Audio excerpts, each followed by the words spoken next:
Good afternoon, everyone, and welcome to the Coliseum in Oakland, California. I'm George Kell, along with Al Kaline. This is the second of three here at the Coliseum. The Tigers lost last night. Robinson pitched very well, but the home run ball did him in. Today, it'll be Frank Tanana for the Tigers. Frank has won 11, lost 4 on the year. And, yup, Todd Burns. We have not seen Todd Burns pitch. He's 2-0. He's won 1 game starting, a complete ball game, 1 in relief. And, Al, they like this fella. Well, you know, they were running into some problems in the bullpen. They had a lot of tired arms in the bullpen, and they reached down in Tacoma, their AAA ball club, and Todd had been a reliever down there, and they said, well, we'll bring somebody up. And to his credit, he's taken advantage of the opportunity. He's pitched well for him. His last game was his first complete game Major League victory against Cleveland, and he's pitched very well. Watching him warm up, I had never seen him before. He looks like he throws well, and going over his record, has great control, George. He doesn't walk very many people. Well, I asked Sparky Anderson before the game today, how's it going, Sparky? He says, we need a win, and we need it very badly right here this afternoon. The Tigers lead the Yankees by 1 game. They play tonight. They lead the Red Sox by 3.5, and the Red Sox are winning big, 9-5 in the 7th inning in Boston today. And all of a sudden, we've got another club to contend with. Well, it's going to be a real dogfight in the American League East. Everybody thought Boston was going to be a solid ball club. They struggled, but then now they're on track. Milwaukee, best team in baseball last year at the last month or so of the season. Of course, the Yankees and Detroit will be right in the hunt. Well, you see Sparky coming out to home plate right now, and he's getting ready to give the starting lineups to the umpire. This is going to be a very crucial ball game here today and tomorrow. The Tigers would like to come home in first place. They have not had a particularly successful road trip, but it's always tough, Al, when you come out here. Well, it's a very tough coming out to on the West Coast. It's a different world out here. It's the atmosphere is different, and plus being so far away from home that it sometimes catches up with you. But the Tigers had been very successful on the West Coast in the last couple of years, but they need a couple of wins. They need a win at least here in Oakland to have a fairly good road trip. All right, we're just about ready to go. Al's ready. He has the starting lineup for today's game. Okay, George, here's the batting lineup for the Detroit Tigers. Leading off, Gary Pettis, center field. Batting second baseman is Lou Whitaker. Batting third, Pat Sheridan, left field. Batting fourth, the shortstop, Alan Trammell. And batting fifth, Darrell Evans at first base. Batting sixth, right fielder Chet Lemon. Batting seventh, Matt Noakes, the catcher. Batting eighth, playing third base today, Luis Salazar. And batting ninth, the DH, Dave Bergman. Defensively for Oakland, Javier, Henderson, Canseco in the outfield. Langsford, Weiss, Gallego, McGuire, Steinbach is the catcher, and the young man we were talking about, Todd Burns, on the mound for the Oakland Ball Club, 2-0 with an excellent 2.11 earned run average, making his 6th Major League appearance and 5th Major League start. He picked up his 2nd Major League win and 1st Major League complete game in his last start against the Cleveland Ball Club. He is a non-roster player, was not on the Major League roster going into spring training. He was the number 7th draft pick out of Oral Roberts University in 1984. His record at Tacoma this season, 4 wins and 3 losses, 1 save. 21 games he appeared in, 5 as a starter, 73 in the 3rd innings, allowed 74 hits and 39 runs. We're watching him, as I mentioned before, and 2nd member of the A's June '84 draft to make it to the major leagues. Of course, the #1 guy, McGuire. Watching him warm up, he looked like he had a good fastball and a good slider, and threw the ball pretty much where he wanted to. You see a stockily built young man, big legs, should have good power, and should have a good fastball. Well, he's like another young draft choice that came out of Oral Roberts, Mike Moore with Seattle. A fine pitcher, never really developed yet. Not yet like they thought he would, but an excellent draft choice.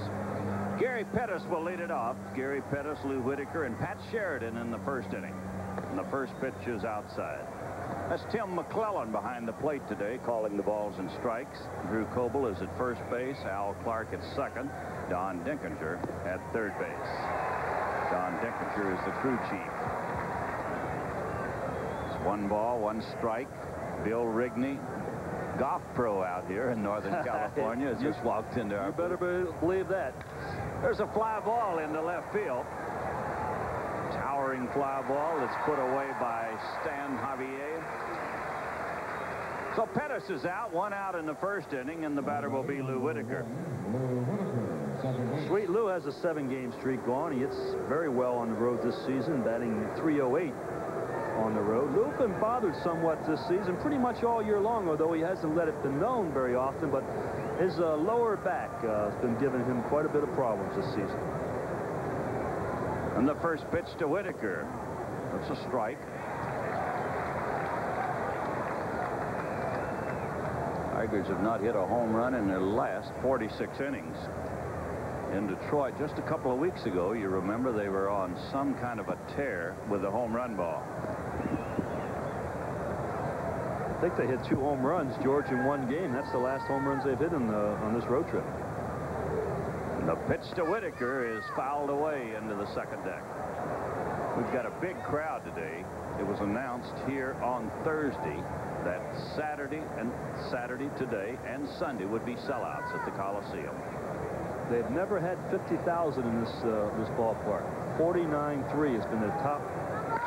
There's a base hit. Excuse me, Al. A base hit into right.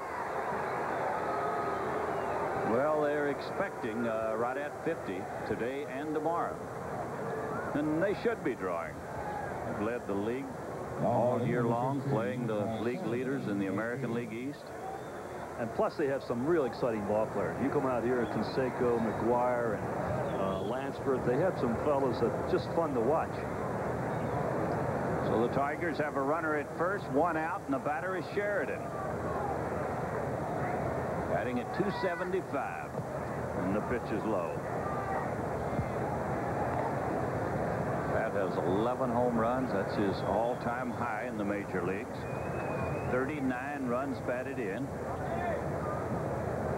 He stepped right in where Gibson left off, and he's made a great contribution to the Tigers. And the pitch. Another breaking ball in the dirt. Steinbeck doing a great job on those last 2 pitches. All 2 no strikes. Does that tell you they don't want to throw a fastball to Sheridan? Well, he has hurt them in the past, George. He's a .318 lifetime batter against the Oakland Ball Club. Ball 2, no strikes. And the pitch is in for a strike. Ball 2, strike 1. They're in the 8th inning in Boston, and the Red Sox are rolling along 11-5 over Chicago. They were down 5-1 in the 3rd inning.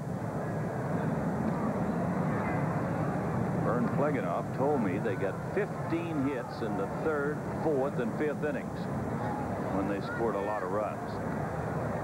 8 to be exact. They're holding Lou Whitaker on. Lou does not have a stolen base this year, nor has he attempted a stolen base. So the odds are he is not going to run. Ball 2, strike 1 to Sheridan, and they go back to first base with it.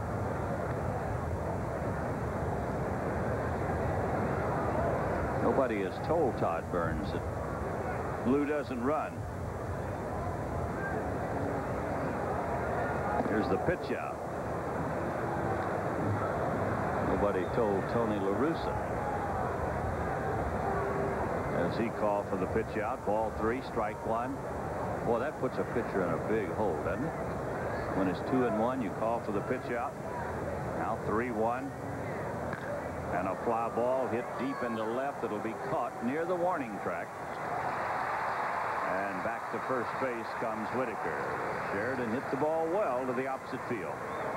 Now, George, by them pitching out with 2 balls, they must really know that Todd Burns has excellent control. That's a good point. With a kid pitcher, you don't usually, do you, put him in a hole 3-1? They did. He threw a strike, and Sheridan sent a fly ball to left. The batter is Trammell, batting at .328. Another fine year for the veteran shortstop. 1 ball, no strikes. Everything else except the Boston-Chicago game and this one in the American League is under the lights. Breaking ball low. Ball 2, no strikes. The runner at first is Whitaker. He had a one-out single, stayed there. Sheridan flied to left. Now the 2-0 pitch to Trammell. And a fly ball into center. It's going to be an easy play out there for Henderson. He puts it away and the inning is over. We go to the bottom of the first. There is no score.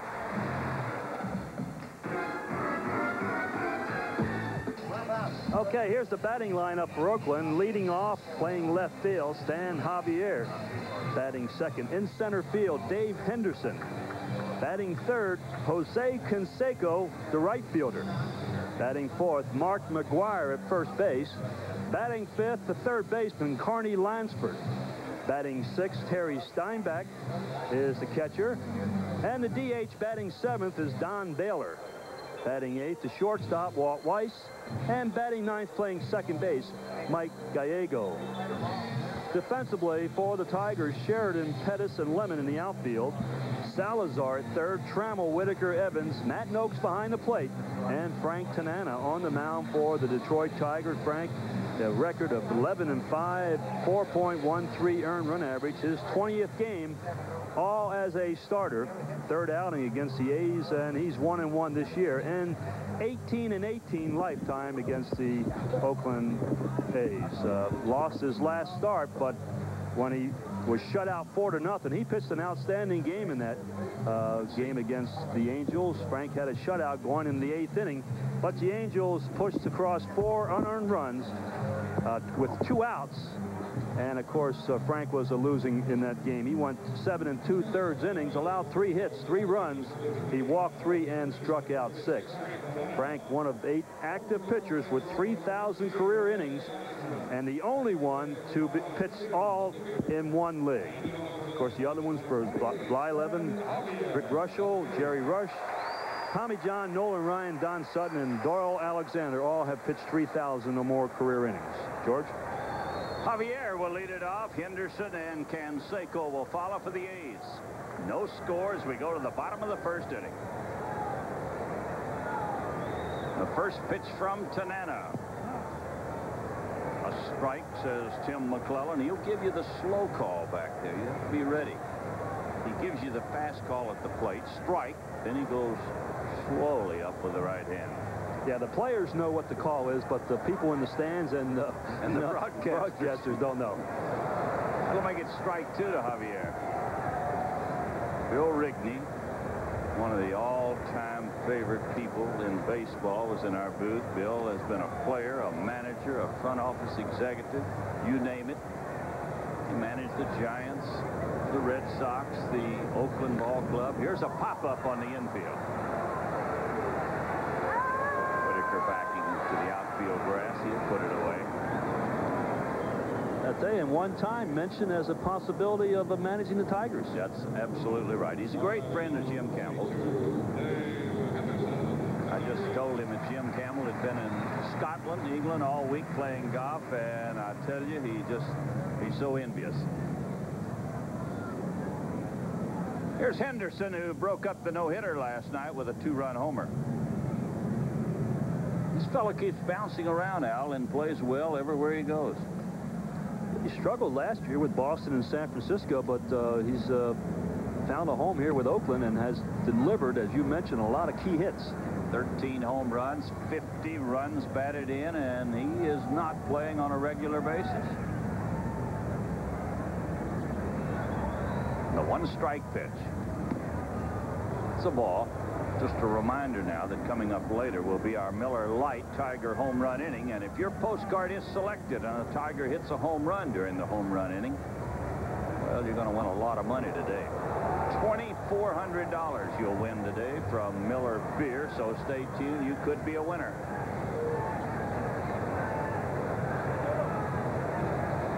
One ball, 2 strikes. Gives Salazar a chance to back up a little bit at third base. Play Henderson pretty deep straight away, although Alan Trammell was pulled around in the hole. That means probably that they're going to try to throw him a breaking ball down and in. He hits it deep into left center. Pettis going back near the warning track to put the ball away.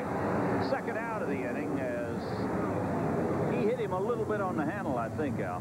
Yeah, with Matt Noakes was sitting inside. He wanted to get the ball inside, and Frank Tanana did not get it exactly where he wanted to, and Henderson was not able to get the big part of the bat on the ball. Here's the big guy out here, Jose Canseco.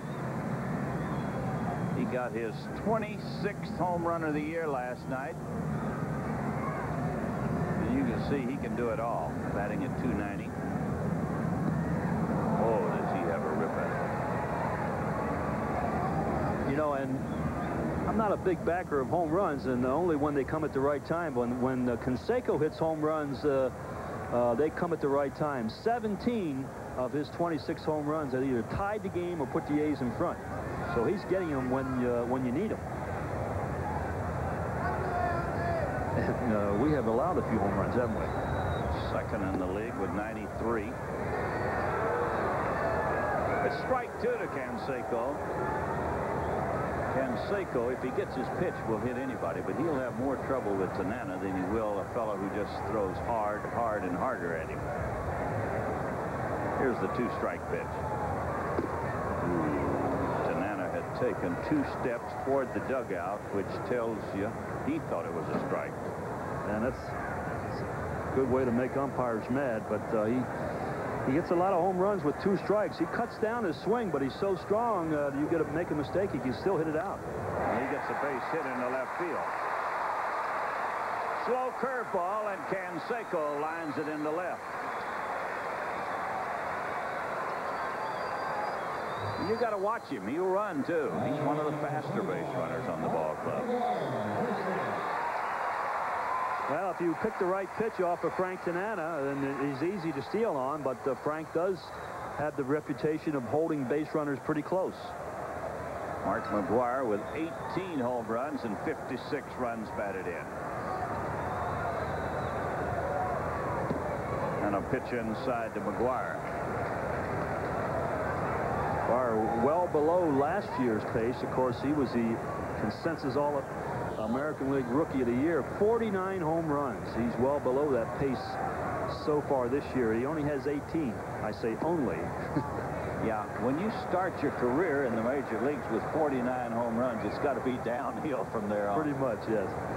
He doesn't look like the same hitter to me, particularly against right-handers. He seems to bail out a lot more against right-handers than he did a year ago. He's only hit 4 home runs, as you can see in this ballpark. There goes the runner, and a good jump, and they'll never get him. Canseco says his goal is 40 home runs and 40 stolen bases.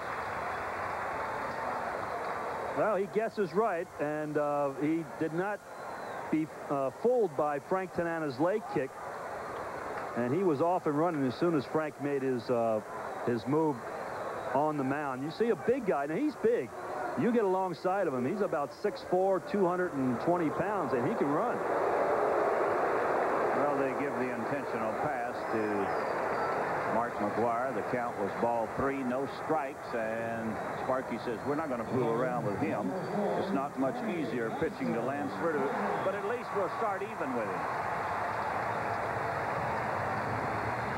And also, it gives you a chance to make the short throw, a short play at either third base or second base if it's a tough play in the hole. Barney Lansford, he bats at .311 with 5 home runs. 2 on and 2 outs. 1 ball, no strikes. Tanana got the first 2 batters this inning. Javier popped it up. Henderson flied deep into left center field. Canseco singled to left, stole second. Then McGwire got the base on balls. The pitch coming up to Lansford. That'll make it 1-1. Just a beautiful day here in Northern California. Hardly a cloud in the sky.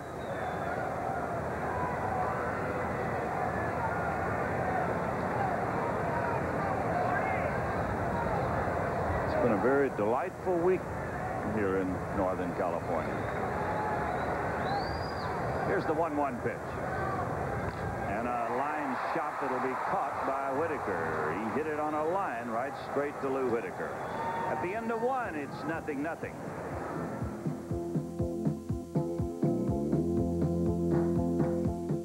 Well, our first trivia call today is going out to Brighton, Michigan, and this is fairly easy today. Yeah, here's the question, and George, I think we'll get an answer to this one. What change was made to the baseball in 1975? I think fans ought to be able to get that. And here's a clue. Okay, go ahead. It had to do something with the shortage of horses. Well, they used to call it the old horse hide. And Darrell Evans has put a few horse hides into orbit in his career. Takes a strike from Todd Burns. How about 394? That's only in his major league career.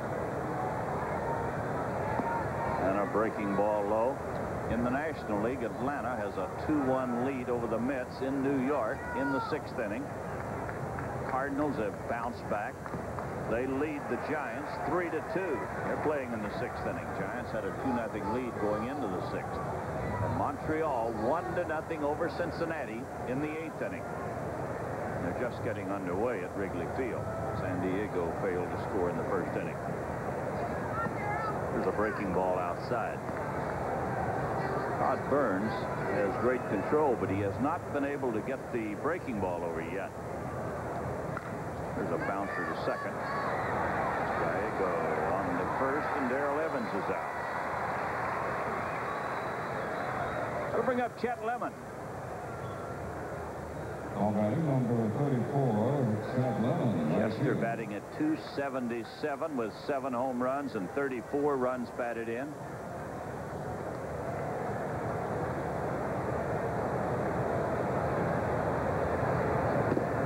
The pitch is a strike. 1 strike to Chester. Tigers have only 1 hit, 1 base runner off of Todd Burns. That was a single by Whitaker in the 1st inning. Hayes had a couple of base runners, a single by Canseco and a walk to McGuire. And he pops it high in the air to left field. Javier, now Henderson, and Henderson's going to make the catch.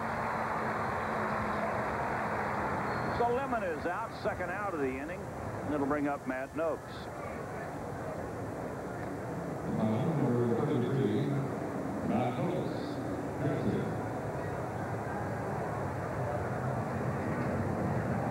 Matthew batting at .229 with 11 home runs.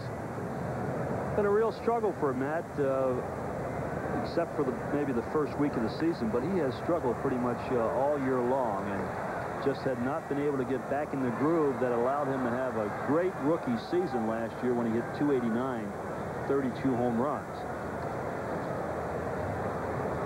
But to his credit, George Kell, that he has been outstanding behind the plate. Yeah, better than last year, really. And he fouls this one away. I had a nice note, Al, from Mr. Arthur Hetler in Bern, Michigan, I believe. He says you hit 4 home runs in 1 game. Well, I wish. You didn't? No, I hit 3. 2 in 1 inning. He might have been thinking of Colavito, you know. 2 in 1 inning. Yeah.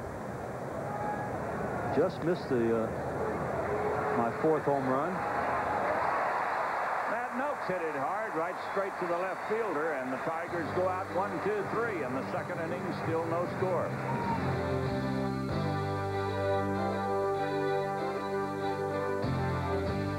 Well, our first trivia call went to Richard Osgood of Brighton, Michigan, and Richard could not answer your question. You're going to have to give a little more. Wow, I thought this would be an easier one. What was the major change made to the baseball in 1975? And our one clue, and the only clue, the change was made because of the shortage of horses. That means they did not use horsehide anymore. What did they use now? What are they using now? That's a good question. What are they using now instead of horsehide? Here's Terry Steinbeck to lead it off. Most valuable player in the All-Star game this year. He'll be followed by Baylor and then Walt Weiss. The first pitch from Tanana. Tell me more about 2 home runs in 1 inning. Yeah, I had 3 in 1 game in 1955 against Philadelphia. It was Philadelphia at that time, and had 2 in 1 inning and hit another one. Almost hit my 4th one, but the left fielder jumped against the fence. Gus Zernier, who was a big guy, 6'5", and possibly took away another home run for me. I batted twice in 1 inning, made 2 outs in 1 inning in Boston. That's hard to do. I tell you something that was unusual. In 1968 World Series, Norm Cash and Al Kaline both got 2 hits in 1 inning in the World Series game. The 7th game of the 68 World Series? Not 7th, 6th game when we scored 10 runs. 6th game. That's right. That's right. 6th game. That is unusual. You should be in the Hall of Fame. Let's see about that. Here's the pitch. Inside. Ball 2 and strike 2 to Steinbeck. Hall of Fame induction ceremonies will be next Sunday in Cooperstown. There's a line shot into center field. Steinbeck waited on the curveball, and he drilled it into center field. So the leadoff man is on, and the batter is Don Baylor. I would imagine that Terry Steinbeck's going to have a good game because Sparky Anderson had some quotes in the paper today about how bad catching is in the American League, probably the worst in history of the game, and yeah, Mr. Steinbeck might take exception to that. Sparky says, here's a pop-up outside of first base. Darrell Evans has the room. In this ballpark, you have all kinds of room. You can see Chuck Wozniak is panning the first base side, now the third base side, and gives you an idea. Boy, that takes away from your batting average. Now, a lot of balls that are caught very easily in this ballpark, in Boston, for instance, or in Detroit, or in the seats, and you get another chance, but not here. You just figure if you take 10, 15 fly balls a year and you're outs, that hurts your batting average. Could be 10 or 12 points. Right. Here's Gallego, the second baseman.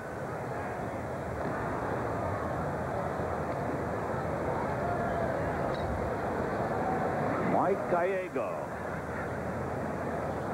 The runner at first, Terry Steinbeck. He opened this inning with a base hit.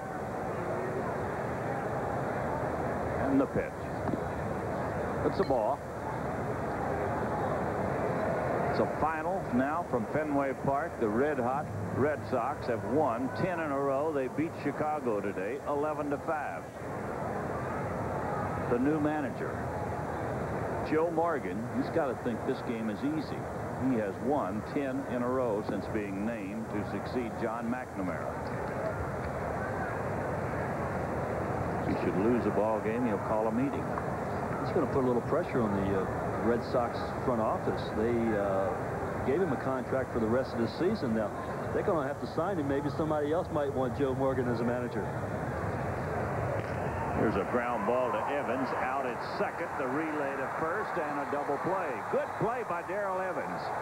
That is not an easy way to make the double play, but Darrell picked it off and turned it easily. At the end of 2, it's 0-0.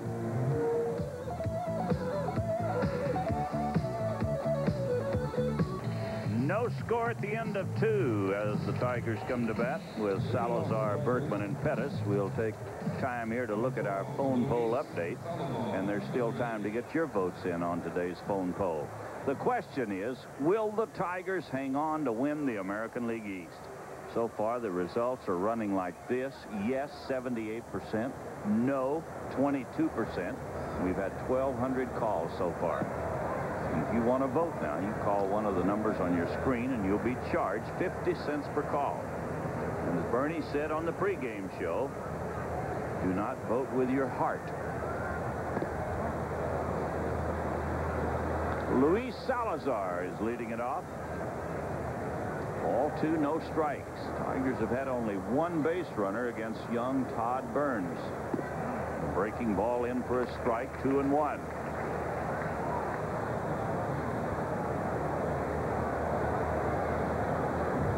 The pitch. Ball 3. Oh, it's a strike.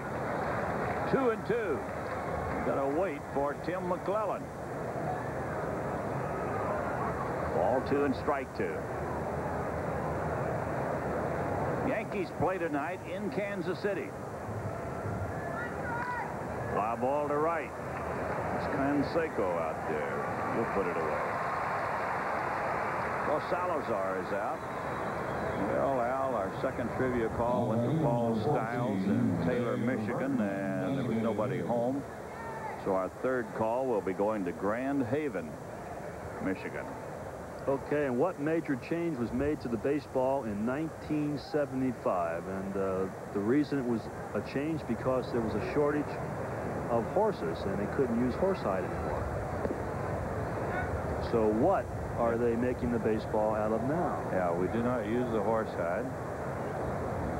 And there's nothing synthetic.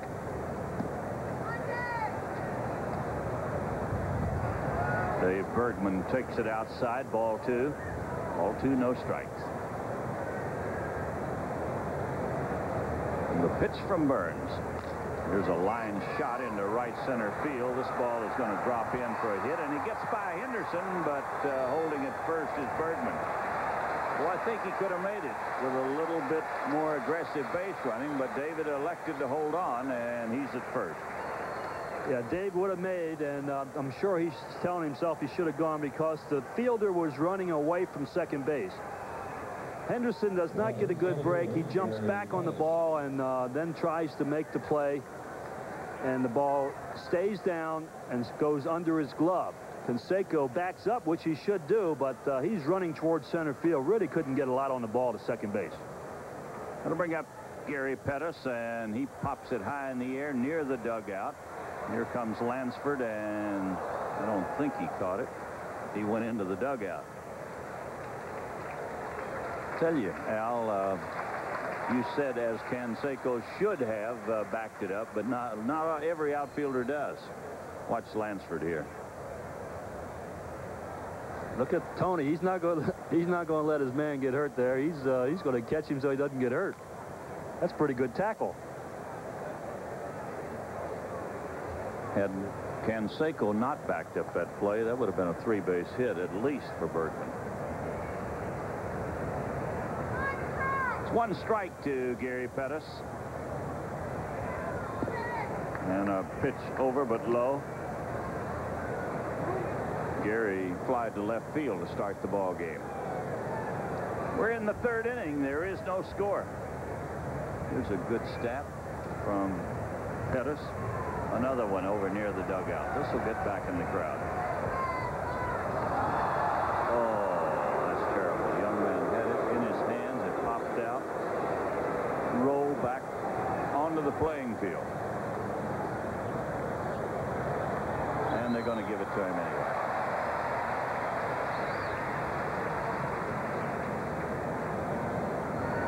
It's 1-2 to Gary.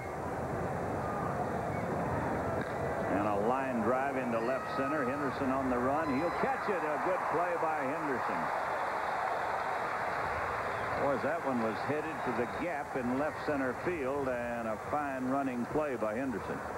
They had Pettis played perfectly. He catches the ball almost in the left fielder's position where you normally play against a right-handed batter or left-handed batter.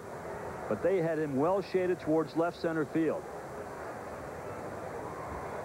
We'll bring up Whitaker, who had a single his first time up. And the pitch is outside to Lou. Lou was bombing them out of here in batting practice pretty good. The wind is blowing toward right field today. Outside, ball 2.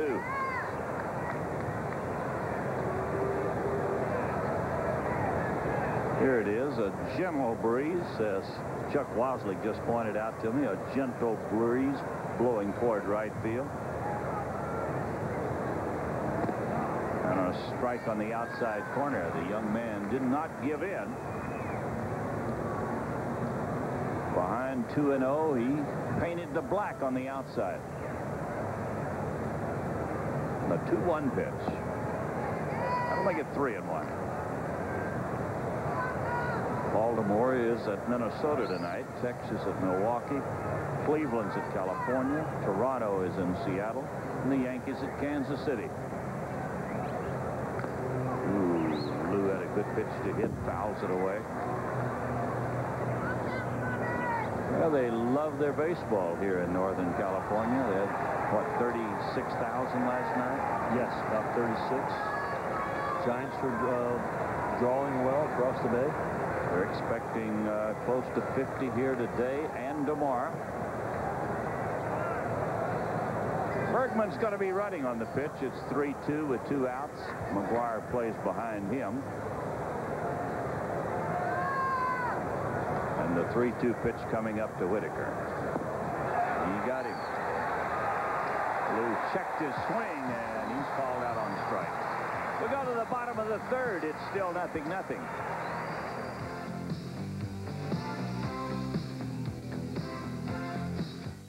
Well, we're having trouble finding somebody at home. Our third trivia call went to Ted Brim in Grand Haven, and he was not at home.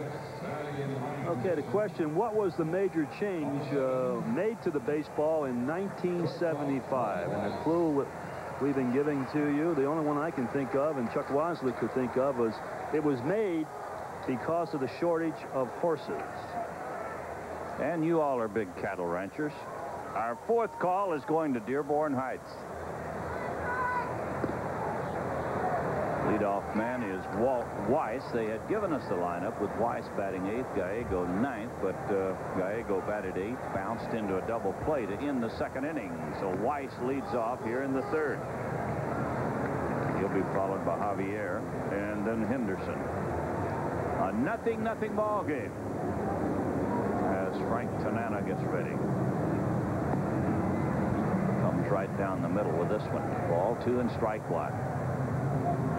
A lot of people think this fellow, Walt Weiss, will be the Rookie of the Year. He hits it to third and right through the legs of Salazar. Luis didn't get the glove down, and it scooted right between his legs. That'll be an error charged against the third baseman. The ball hit pretty sharply. Luis goes down, but then he just doesn't stay there long enough. He anticipated the ball bouncing up somewhat to him, but he raised his body, and the glove came up too. That'll bring up Javier, who popped to second base his first time at bat.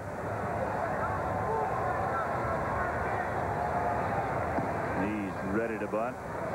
This fella bunts well, runs extremely well. And batting well since the All-Star break at .346. He had a 5-for-5 night against Cleveland on his last road trip. And he lays down a bunt that's foul. Good bunt, but rolled foul. Giants have rallied. They've taken the lead over the Cardinals in the 7th inning, 5-3. Talk about drawing people. The Cardinals have been in last place in the past 10 days. They just got out because Philadelphia's been losing, but they are packing them in St. Louis. We've had a chance to watch them out here the last 2 nights on television. 41,000 on Thursday night, 44,000 last night against the Giants. And another packed house today in St. Louis. Cardinals won it all in the National League last year. Went to 7 games in the World Series before losing to Minnesota, as everybody knows, but they're having a bad year. Here's another bunt that's foul. So it's 1-2 to Javier.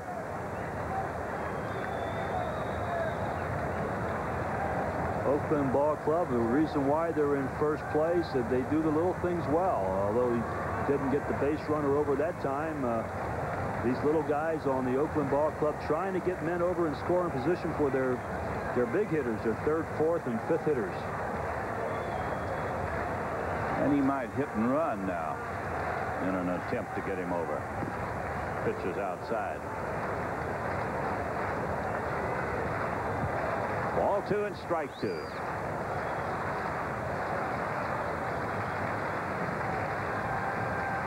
first base is Weiss. He's there with nobody out. And the throw will go to first base.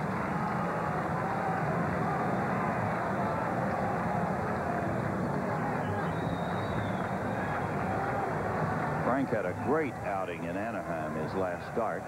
Tigers just could not score a run for him. Went into the 8th, a 0-0 game. And the Angels scored 4 times, all unearned runs. And the Tigers lost it 4-0. It's ball 2 and strike 2 to Javier. And he struck him out. Slow curveball, and Javier is out. The batter, center fielder. Now, Frank takes a lot off this pitch. Watch how the hitter is well out in front. He just can't keep his hands back, even though the ball's out of the strike zone. That's the first strikeout today for Tanana. And the batter is Henderson, who flied deep into left center his first time up.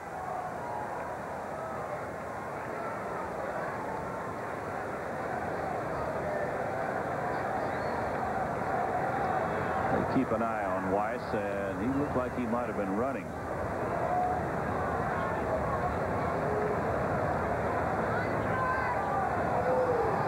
Just getting a final from Cincinnati. Montreal wins it 1-0. There's a foul ball. Atlanta has a 3-1 lead over the Mets. They're in New York in the 7th inning. And Chicago scored 1-0 over San Diego in the 3rd. Pirates and the Dodgers play tonight in Pittsburgh. Philadelphia plays at Houston tonight. There's a base hit into right. Weiss is going to go to 3rd. And save. Boy, a great throw by Lemon. And he made it very close at 3rd base. Yeah, this was a great throw. We mentioned all year how deep Chet Lemon plays in the outfield. He was in just another couple of feet if he would have been able to make the throw and get the base runner out. But he makes a strong throw. He had a chance for the cutoff man to cut it off, but very close play at 3rd base, right on the money.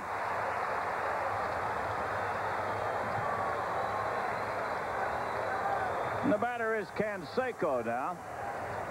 1st and 3rd, 1 out for the Athletics.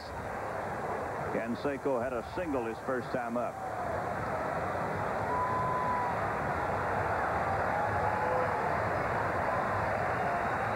This inning started with an error on a ground ball by Salazar, then a strikeout, and a base hit by Henderson. And the first pitch coming up to Canseco. 1 strike to Jose. Well, Henderson showed us something with the bat. He just waited, went to right field, got his pitch. He was going through the hole into right all the way. Canseco waiting on the 1-strike pitch.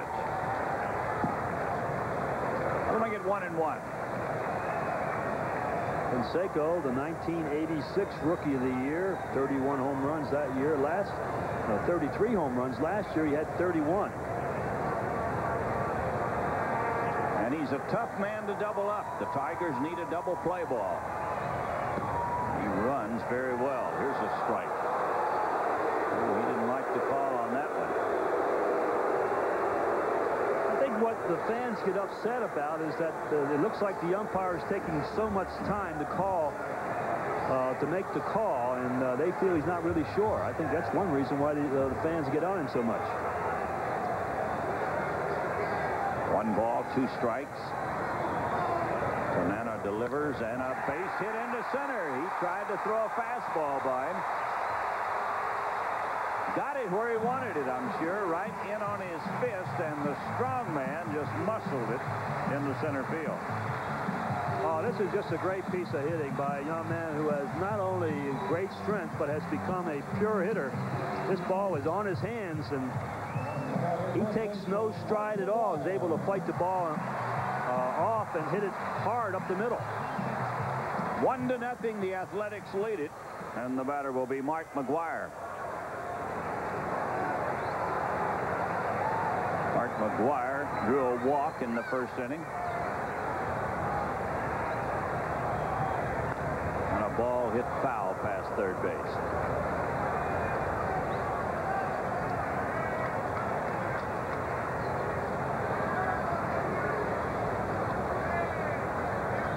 He has 12 career home runs and 24 runs batted in against the Tigers.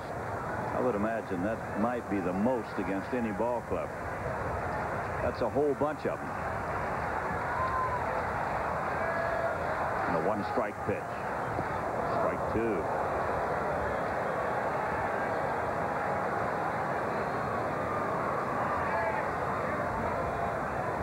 Well, an error opened this inning. 2 base hits. Athletics have a 1-0 lead. 2 runners aboard. Still only 1 out. You see the base runners. Henderson and Canseco. And a double play now. He hit it like a bullet, and Trammell leaped high in the air to pick it off. McGuire robbed of a base hit by this man, Alan Trammell. They get a run. And at the end of 3, 1-0 Oakland.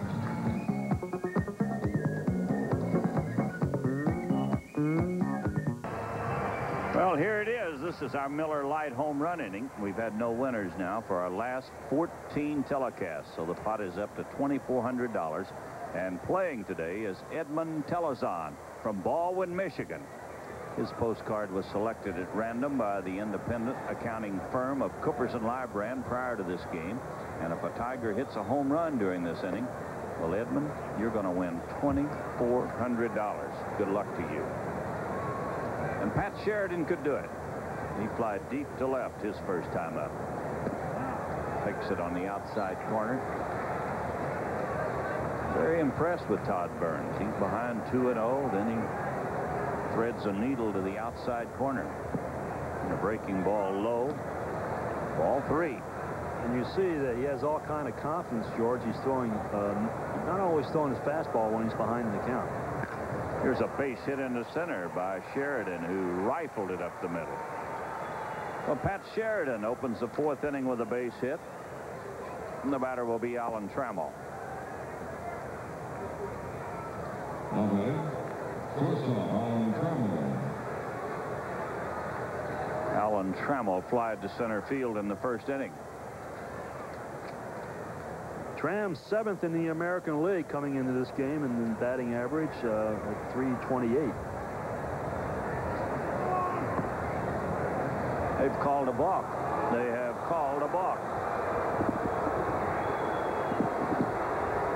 Well, we haven't seen this in a while, and no question about that this was a balk in today's game. By today's standards? Yes. And every other year in baseball history, that would not have been a balk, but this year it is a balk.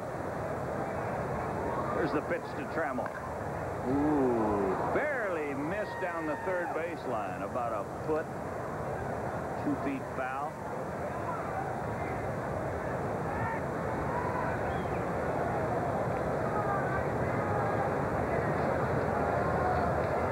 One strike to Trammell. Sheridan at second with nobody out. He carries the tying run. There's the breaking ball. 1 ball, 1 strike. Hayes about hit the Tigers 4-3. They lead it 1-0. And this is young Todd Burns.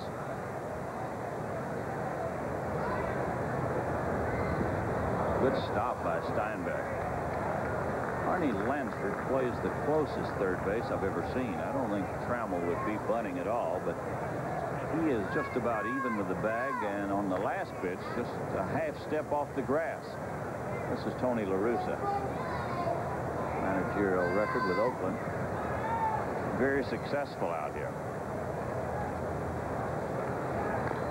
This is foul. Tony La Russa has a division title with the White Sox. lost in the playoffs to Baltimore.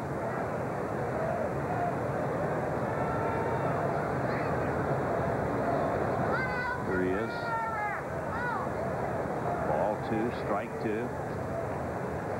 He was a victim that year, Al, when Hawk Harrelson took over. They just didn't see eye to eye over in Chicago. He got things so screwed up in Chicago. 2 pitching coaches, one for the bullpen, one for the dugout, 2 hitting instructors. I mean, it was just terrible. And as a result, Tony La Russa left, whether he resigned or fired or whatever. He left before the season was over. Said he would not manage again that year. But Oakland offered him the job and said it's now, not next year, now. And he took the job. Very wisely took the job. Pitch to Trammell. Ooh, almost hit him. Ball 3, strike 2. Mr. Burns has not walked anybody. Our 4th trivia call went to Clyde Smith at Dearborn Heights. He was not at home, and I'm going to give you one more clue in a moment. Al will. He walked him. Trammell gets a walk. You might read that question one more time. Okay, I'm going to give you the whole one all over again now. In 1910, baseball witnessed a major change when the Cork Center was added to the official baseball. The question is, what change was made to the ball in 1975? And the reason they made the change was because of shortage of horses, so they couldn't use horsehide anymore on a baseball. So what are they using on the baseball now? And if you're a cattle rancher or a dairy farmer, you'll know this answer. And our last call, we got to find somebody at home. Our last call is going to Okemos, Michigan, right outside of Lansing. So. Darrell Evans bats with 2 on and nobody out. Tigers down by a run. We're in the 4th inning. Pitch is high to Darrell.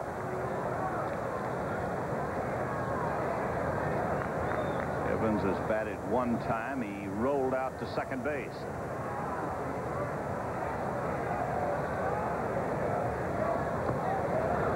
Steinbeck has made some fine plays. That ball was headed for the screen, and the young man just blocked it.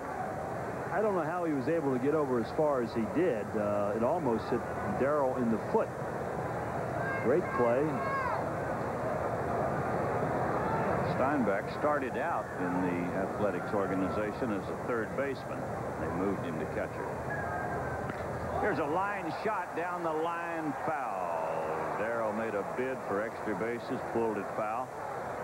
He's not going to hit it any better than that. And this is what Darrell has done so successfully throughout his whole major league career. When he's ahead of the count, he's able to hit the ball hard. He's got a great strike zone, doesn't swing at a lot of bad pitches. Just hit that one too far foul. Ball 2 and strike 1 to the veteran first baseman. Sheridan, the runner at second. Trammell at first. Nobody out.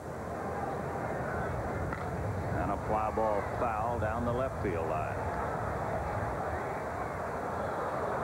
Burns came right back at him with a good fastball. Oh, he's got a souvenir baseball. And a whistle. Well, I bet you the people around him appreciate that whistle. Oh, they love that whistle.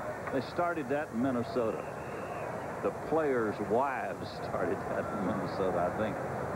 Here's the 2-2 pitch. He struck him out. Boy, he came back with another good fastball, and Darrell strikes out. We're going to pause 10 seconds for station identification. You're watching Tigers 88. Well, go behind the headlines and get to the heart of the story on a current affair extra. That's tonight at 7:30 only on Channel 4. Chet Lemon, the batter. And a ball hit hard, foul, into the seats. Chester got a hanging breaking ball that time, and his eyes must have lit up because he jumped all over it and pulled it well foul. Sheridan started this inning with a hit. Let's look at his stats. 5 of his 7 home runs. He has only 7 home runs, but 5 of them in his tie the game or put them ahead. They'll make it strike 2. It's like a breaking ball. 2 strikes to Chester. Sheridan opened the inning with a single. Went to second on a balk. Trammell walked on a 3-2 pitch. Then Darrell Evans struck out. And the pitch coming up to Chet. And this one gets away and the runners move up. Finally, a pitch in the dirt got away from Steinbeck.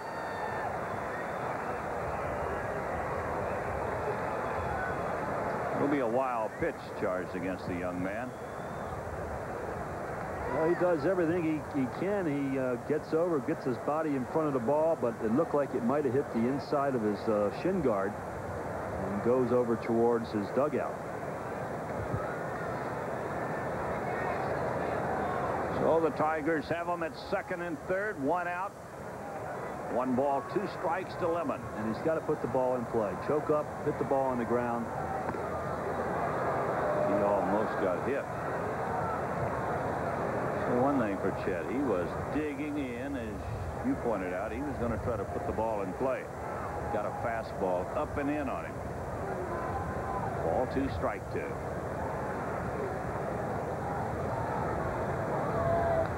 And he fouls it away. Everybody's back. Lansford at third is about halfway.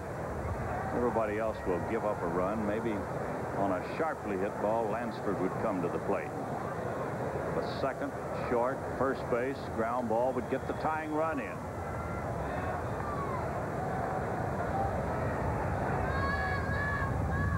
Ball 2 and strike 2. Oh,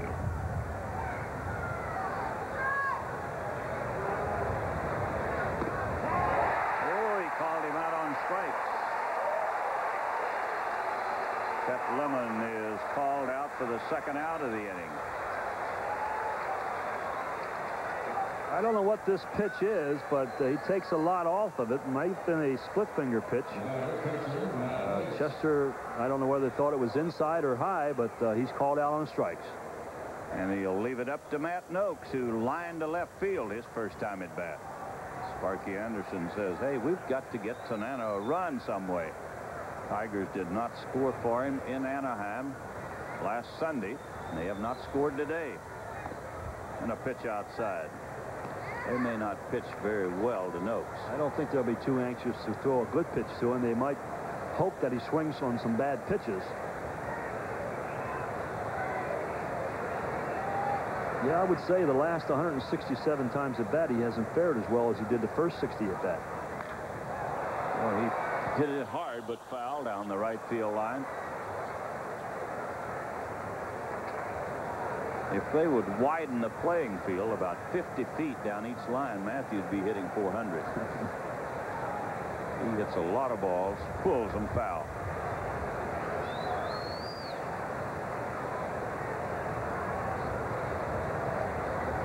One ball, 1 strike. And a bouncer to second. That'll get them out of the inning. Tigers threaten, fail to score. We go to the bottom of the 4th. It's 1-0 Oakland.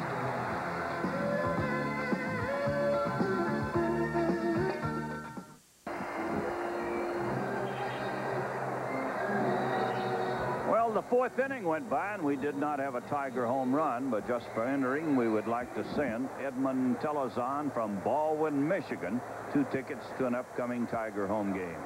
And Miller Beer will be adding another $100 to the pot for our next Miller Lite home run inning. That'll be tomorrow right here in Oakland. And if you want to enter, send your name, address, age, and phone number on a postcard to Miller Lite Tiger home run inning, Post Office Box 920, Detroit 48231. You must be 18 to enter. Ball hit to Trammell, and Carney Lansford is out. 1 pitch, 1 out here in the 4th inning. 1-0. The Athletics lead the Tigers. And the batter is Steinbeck. Barry Steinbeck had a single his first time up.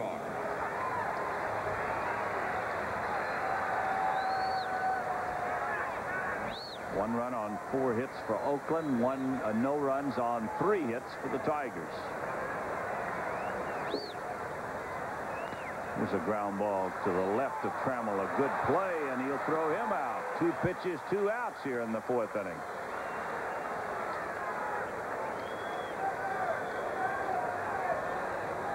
So the Athletics wasting no time. They're just swinging away.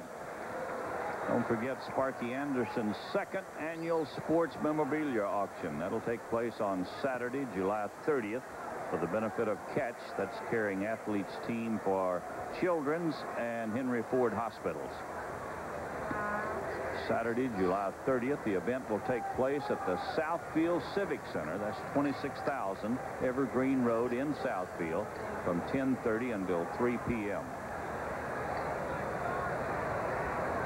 Also up for auction will be a chance to dine with your favorite Tiger, sip in the WDIV TV4 booth with Al Kaline and myself, WJR in the past broadcast booth also. Here's a pop-up. And a lot of other special event items. So an easy 1-2-3 inning here for Frank Tanana. And at the end of 4, it's 1-0 Oakland.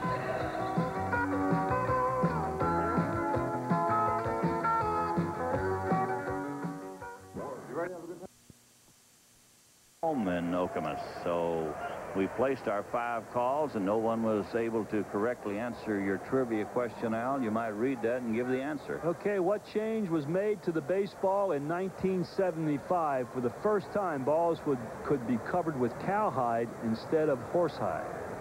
Okay, we'll have another trivia question for you on our next pregame show. That'll be tomorrow afternoon here from Oakland, and we'll give you another chance to win those 2 tickets. We're getting a delay right now. Waiting shortstop. Yeah, we're missing a shortstop. Here he is. Walt Weiss had gone into the clubhouse for some kind of repair. They were ready to go, ready to pitch without him, and all of a sudden, screaming from the dugout says we're a man short. Tell you what, the way Todd Burns is pitching, they may not need a shortstop. Well, here's Salazar to lead it off in the 5th inning. Luis flied to right field his first time up. And he chops it foul. Shortstop has not had to make a play today so far. Well, the Tigers had a great chance in the 4th inning. They put the first 2 runners on. Evans struck out, then a wild pitch moved him up. Lemon struck out. Noakes bounced out to end the threat. The ground ball coming 1 out too late. And after each televised Tiger game, Al and I will be announcing the Miller Lite Tiger Player of the Game. And the winner will have $100 donated in his name to the Children's Hospitals of Michigan by the Miller Brewing Company. There's a pop fly to the first baseman. Now the second baseman, Gallego, in behind him. So Luis is out. And the batter will be Dave Bergman. David had a base hit in the 3rd inning. Designated hitter. Berge has really picked up his batting average, and ever since he's changed sort of his philosophy on hitting, I would say. Berge used to swing up on the ball. Now he's just trying to swing level down on the pitch and been very successful doing it. And he's one of the few players that in baseball that does not play for maybe a week, 10 days, and able to come in and do a pretty good job. And a strike makes it 1-1. They're in the 9th inning in St. Louis. Giants and the Cardinals tied at 5. Montreal a winner this afternoon, 1-0 over Cincinnati. San Diego leads the Cubs 2-1 in the 5th.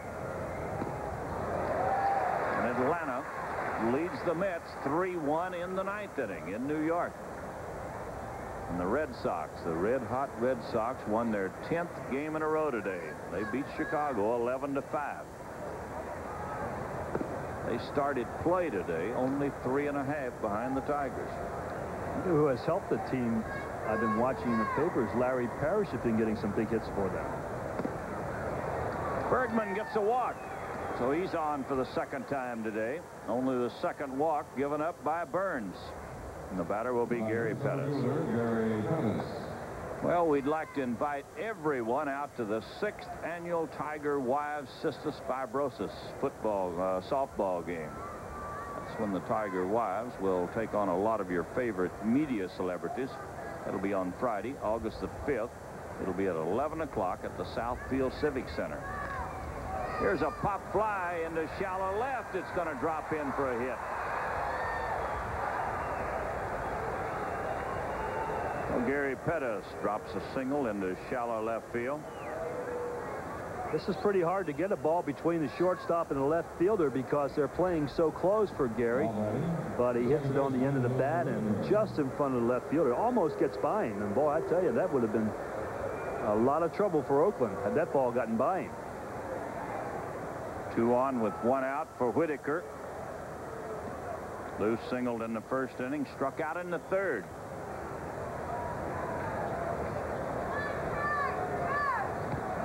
And a strike on the outside corner.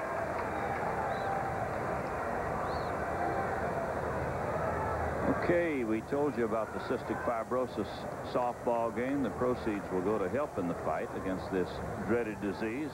We're going to tell you about some of the celebrities that'll be there. Strike 2. Curtis Gadsden will be there from DIV. Paul Gross, Chris Hansen. Ray Lane's going to be there from WKBD. Margie Reed from DIV. Margie Reedy, yeah. I might go watch that game. You'll be there. How about Bernie Smilovich? You going to go watch him play? Not because of him, but I might still go. Come on, Bob Talbert. You going to watch Bob Talbert play? Sparky Anderson, Lee Norwood, Eli Zarrett. We're going to have a lot of celebrities there. That's August the 5th at 11 o'clock at the Southfield Civic Center, huh? Yeah. Tiger Wives. I'm going to go watch the Tiger Wives because they're going to win. Friday, August 5th, 11 o'clock at the Southfield Civic Center. It's 2-2 to Whitaker. He's trying to get the tying run in. Ooh, he got him on the outside corner, and he's out on strikes. Well, I tell you, Tim McClellan's got a big strike zone, and you got to know that.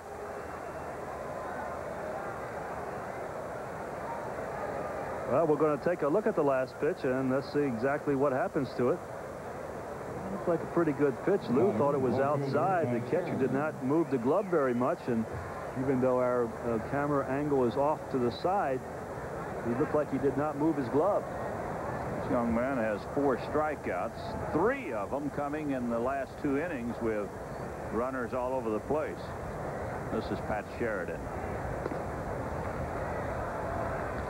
1 ball, no strike. Sheridan had a base hit his last time up. Tigers have not been able to break through against Todd Burns. They trail it 1-0. Make it 1-1. Like he let up on him, didn't he? One of the bad things when you start trying to hit home runs, particularly against someone who has outstanding control and can hit the outside corner, that you'll swing and miss a lot of those pitches. Ball 2, strike 1. Bergman, the runner, at second. Pettis at first. And the 2-1 pitch coming up. And a ball hit to first. Easy play from McGuire, and the inning is over. We go to the bottom of the 5th. It's still 1-0 Athletics.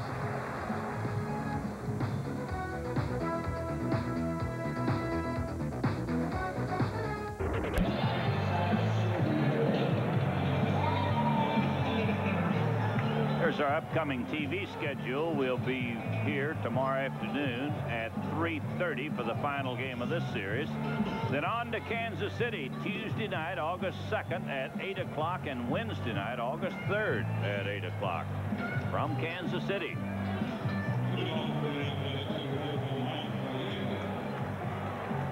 Mike Gallego will lead it off for the Athletics. Walt Weiss will follow, and then Stan Javier. 1-0. Oakland in front of the Tigers. They scored an unearned run in the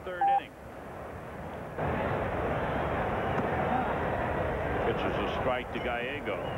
He bounced into a double play his first time up. In case you missed it, Boston a winner this afternoon. They beat the White Sox 11-5 after being down 5-1 in the third inning.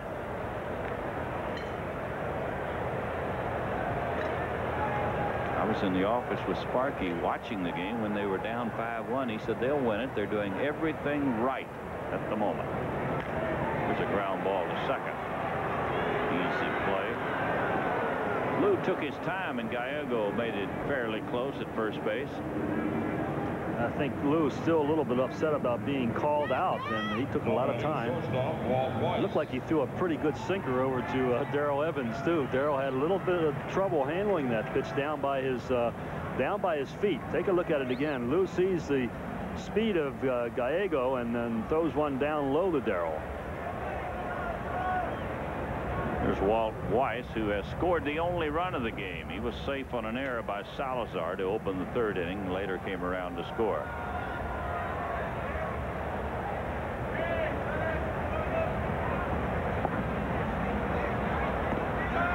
Nan and Murray Wyckoll, W-I-K-O-L, are here at the ball game today celebrating their first wedding anniversary, and they're from Detroit. 1 year ago today. Pitches outside to Weiss. Some people from Harper Woods, Michigan. Scott, Brian, Dave, and Danny.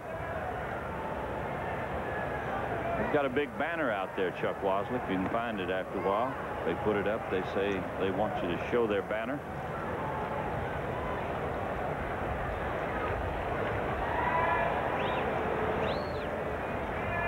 Ball 2 and strike 2 to Weiss. And the pitch coming up from Tanana. He hits it to third and picked off by Salazar. It was a tougher play than the one that went through Luis' legs earlier, but that's what usually happens. You boot the easy one, make the tough play.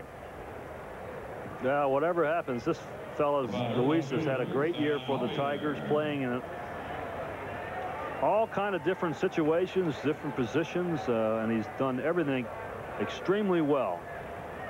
Been a pleasant surprise for the Tigers. Javier fouls this one back into the upper deck. Boy, that happens a lot. Ball coming up there and a fellow fixing to catch it, and a hand goes up right in front of him, and boom, he was lucky it didn't hit him. This one outside. 1 ball, 1 strike.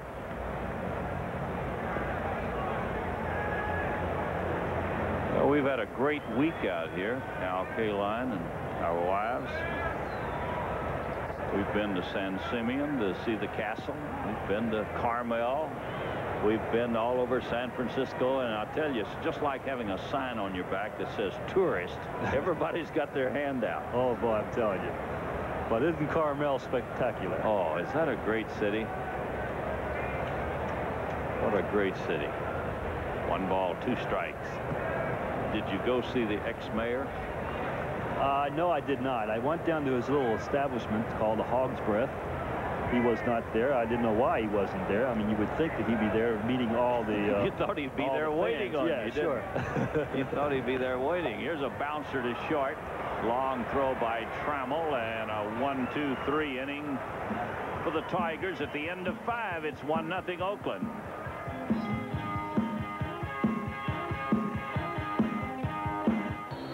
We're in the 6th inning at the Coliseum in Oakland. The Tigers are down by a run. They'll be sending up Alan Trammell, Darrell Evans, and Chet Lemon against a very impressive rookie right-hander, Todd Burns. Well, he's taken the... They gave him an opportunity. They brought him up to help the bullpen. They made him a starter, and he's taken advantage of it. And look like they're going to stay with him for quite a few more turns. He's been impressive. He throws strikes, and it makes your fielders play much better behind him. There's a foul ball into the upper deck. I must tell you this about our road trip. Louise Kaline told me last night at dinner she found a beautiful dress that she wanted. She loved it, the right color, the right size.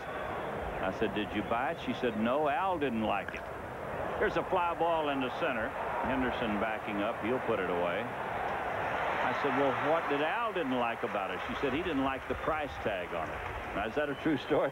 That's a true story, but I think it's more my wife did not want to buy it for that kind of money because she watches her nickels and dimes quite a bit, and I've been very lucky in that respect.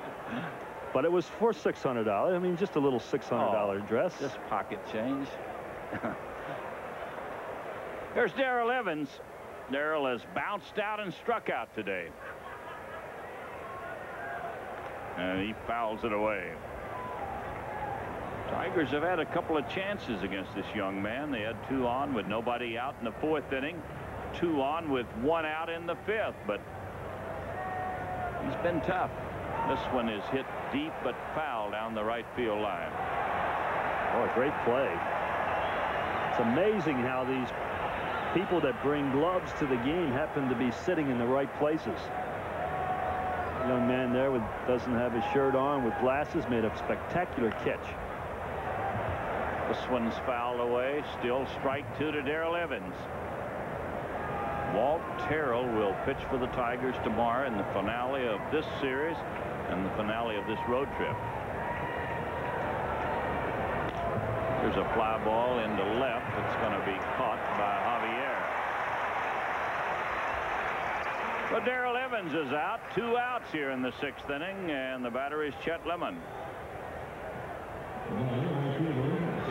Chester has flied to center and struck out. The 4th inning was the key inning with 2 on and nobody out. He struck out Evans and Lemon. Got Noakes to bounce out. 1 ball, no strike.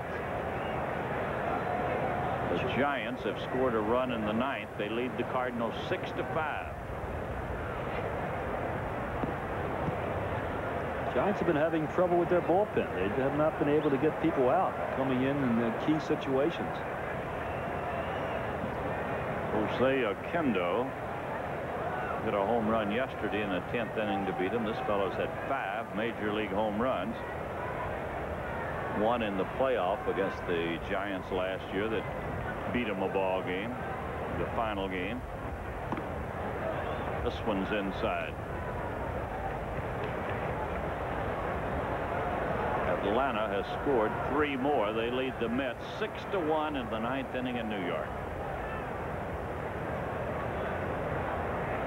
The pitch to Lemon. He walked it. Well, Chet Lemon is on with a 2-out walk, and that'll leave it up to Matt Noakes.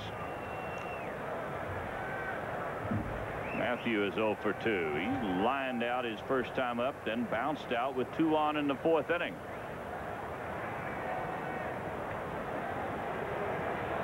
Tigers have only 4 hits. 1 by Pettis, 1 by Whitaker, 1 by Sheridan, and a single by Bergman. They've all been singles.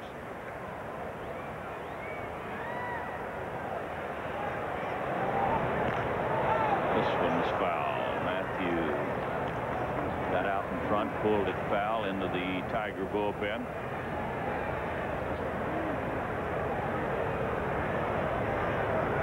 Yeah, the Tigers need to hit home runs. When they fail to hit a home run, you see what happens. This one outside. And they have not hit a home run since a week ago today. They had 2 in Anaheim. 51 innings without a home run. Matt Noakes had one last Saturday in Anaheim. There's a line drive right at the left fielder. He hit it hard, but right at Javier in left field. We go to the bottom of the 6th. It's 1-0 Athletics.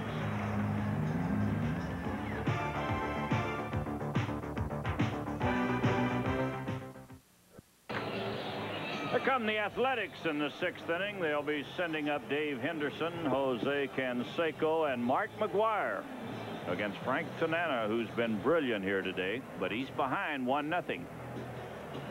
He's got an unearned run in the 3rd inning. Weiss was safe on an error. Javier struck out. Henderson singled. He went to 3rd base, and Canseco singled to drive in the run.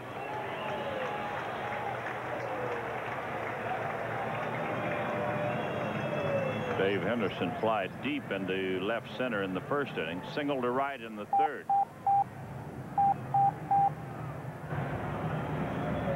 The hits are even at 4 apiece. Both pitchers have been very effective. The first pitch to Dave Henderson. It's a ball. A big crowd here at the Coliseum in Oakland on a beautiful Saturday afternoon. It's a sellout. They announced on Thursday that Saturday's game was a sellout, and they announced on Thursday they had 1,000 seats left for Sunday's game.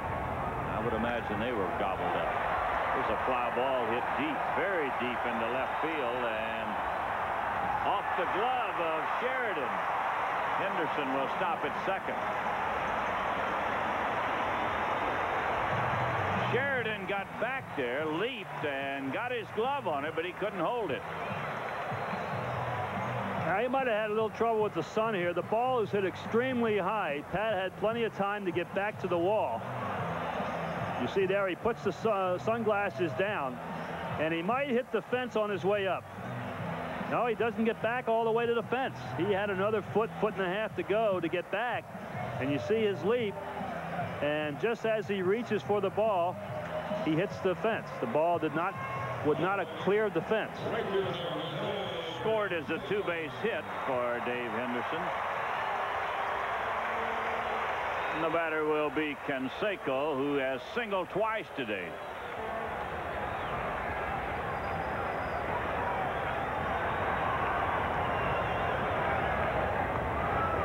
Pitches outside to Jose.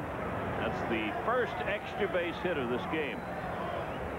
Henderson is at second base only because he thought it was a home run. He never did run until he saw the ball bounce off the glove of Sheridan. He was just trotting. There's a foul ball that will get back in the crowd.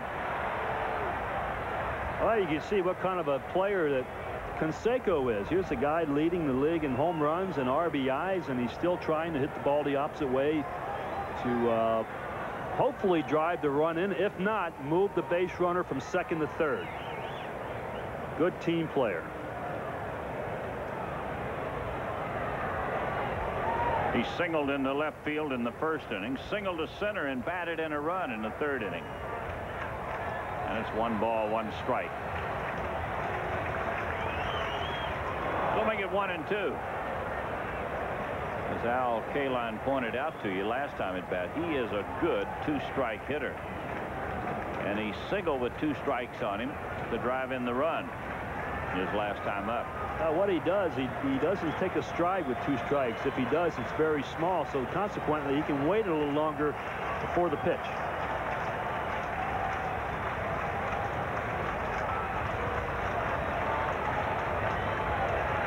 It's 1-2. Tanana taking a little time. Whitaker bluffing the runner back at second. He had to wait for Lou to get back. Good stop by Noakes. Ball 2 and strike 2.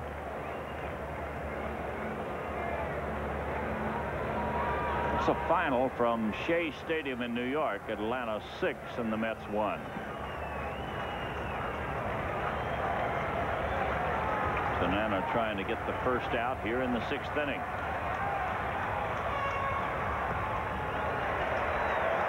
Ball 3, strike 2 to the big guy.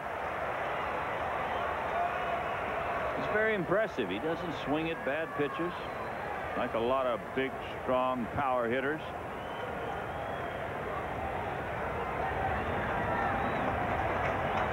He's waiting on the 3-2 pitch. A ball hit to third. He'll hold the runner, and out at first. Oh, he dropped it. Darrell had it in his glove. He dropped it. He thought he held it long enough, but not for Drew Coble. Sparky's got a good look at it. It's right in front of him, not close to him, but right in front of him. We'll look at it again. Well, Luis does the right thing. He holds the runner, makes the throw. It's a little offline, but you see Darrell has it, and then the ball just drops out of the... I think what Darrell said was he picked it up in time before Canseco crossed the bag. Let's take a look at it again and see, in fact, he does have it. Oh, very close. That'll bring up Mark McGwire with 2 on and nobody out.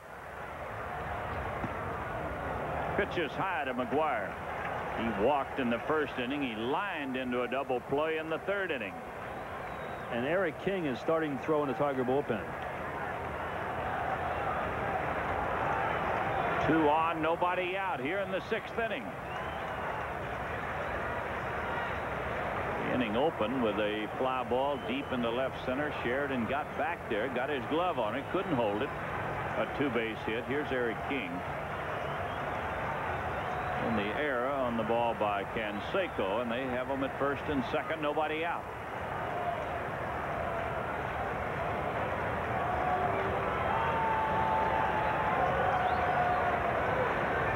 I would imagine the error is charged against Evans. He had it in his glove, then he dropped it. There's a strike.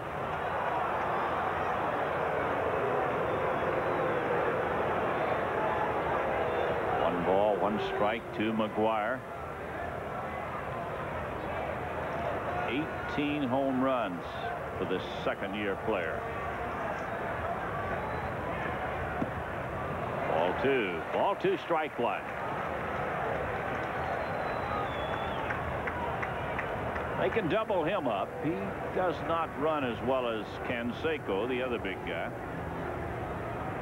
And when you hit the ball as hard as McGwire hits it, that gives you a better chance to double him up.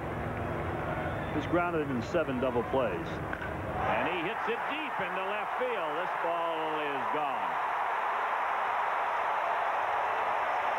Mark McGwire.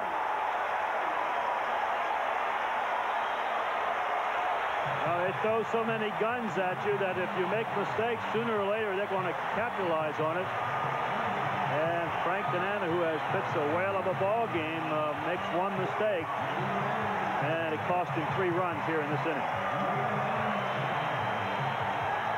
19th home run for Mark McGwire, who a year ago had 49 to lead the American League. Throws him a fastball right where he wanted it, and no question that was going to be a home run. Yeah, he knew it. He hit it extremely hard, and it sails over the fence and on up into the bleachers. 4-0. The Athletics lead the Tigers, and the batter is Carney Lansford, and he fouls it away.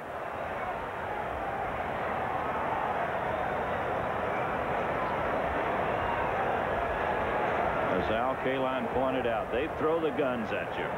Henderson, Canseco, McGwire, now Lansford. He has home run power. And a pitch outside. 1 ball, 1 strike.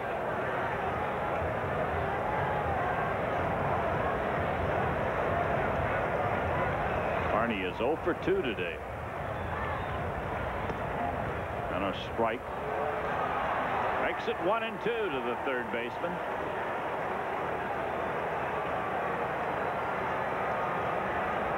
Carney batted in the 1st inning with 2 runners aboard. He hit the ball hard on a line right straight at Whitaker for the final out of the inning. This one's outside. Evens the count at 2-2. Carney's been in a big slump ever since the All-Star game. He's only 2 for 32. Still hitting over 300. The 2-2 pitch. Fouled away.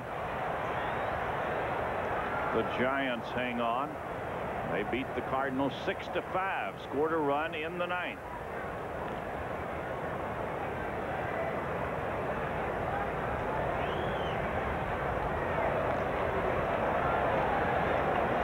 Ball 2, strike 2 to Carney Lansford. Ball hit hard to 3rd, and Luis picks it off, and he'll throw him out. Good play by Salazar on a sharply hit ground ball. That's the 1st out of the inning.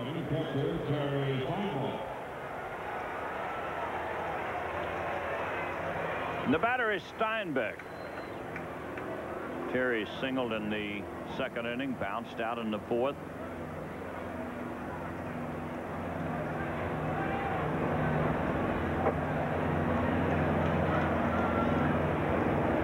People out here would love to see a World Series, Giants and the Athletics. Wouldn't be a Subway Series. I guess you'd call it Bay Bridge Series.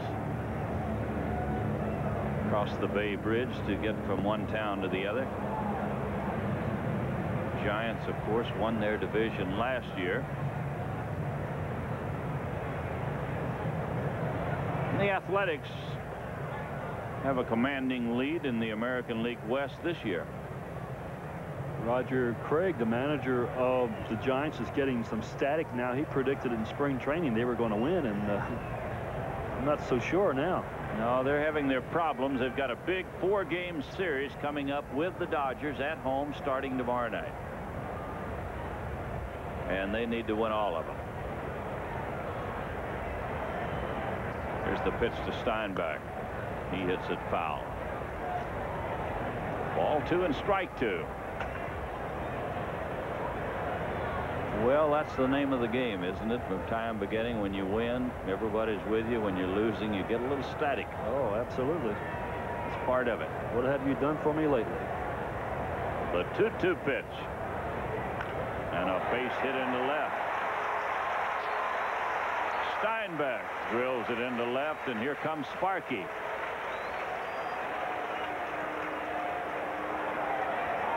Eric King has been warming up, and usually Sparky doesn't come out unless he's going to make a change.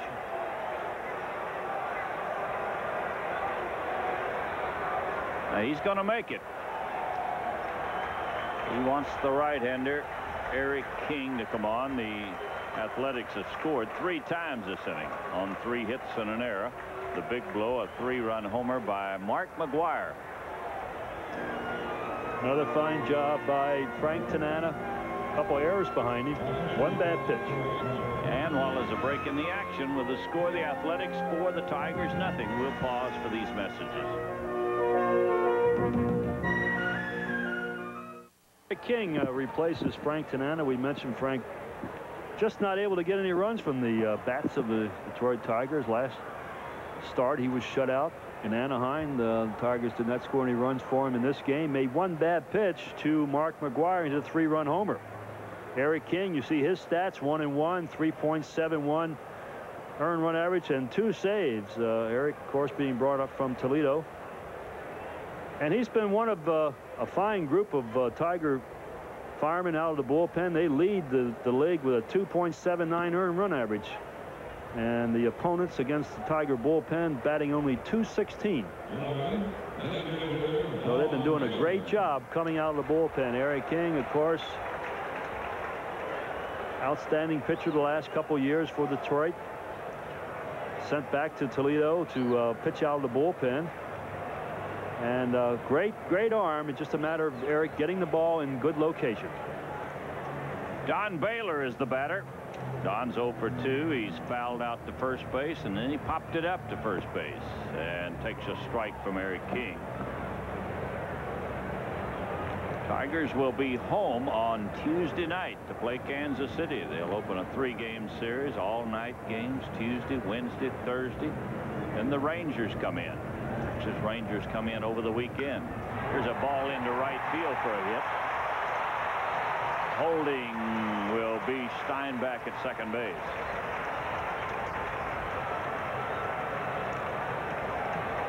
A base hit, solid base hit by Baylor. And they have them at first and second, nobody out. They'll look for the bunt from Gallego.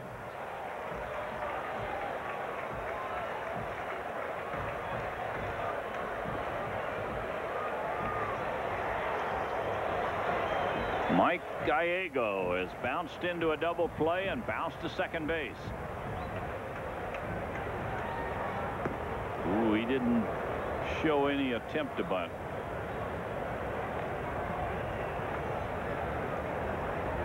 First and second, 1 out for Gallego, and we're getting action now. Yeah, it's Mike Henneman up throwing for the Tigers in the bullpen.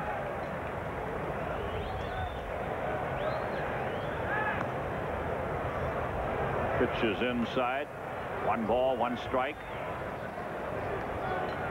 Mike Henneman, the ace of the bullpen. Mike having a great season for the Tigers, along with everyone I've mentioned. Guillermo is pitching well. Paul Gibson, you don't hear very much about, doing a great job out of the bullpen.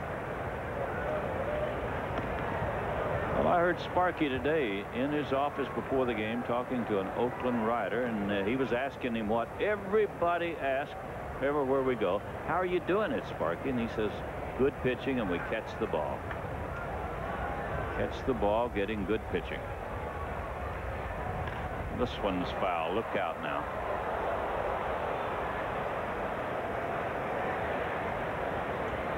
Ball 2 and strike 2 to the little second baseman. A's have a runner at second, Steinbeck, a runner at first, Baylor, 1 out.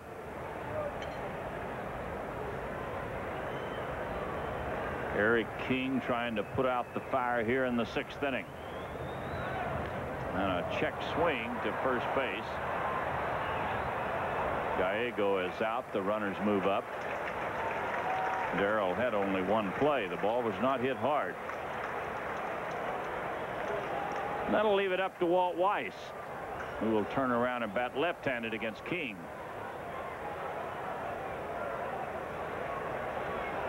On the wing, shortstop, Walt Weiss.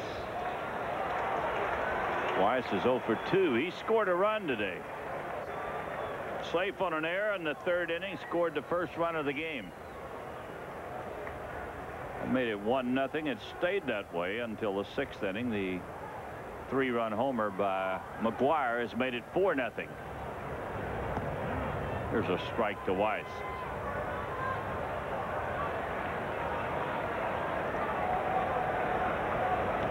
This is a big out for Eric King. They have runners at second and third, 2 outs, and Tigers can ill afford to give up any more runs. Foul ball, strike 2.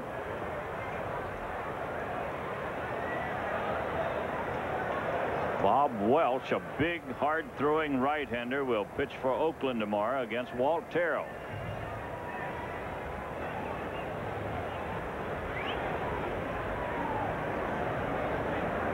Strike 2 to the switch-hitting shortstop. The pitch coming up from King. We'll make it 1-2.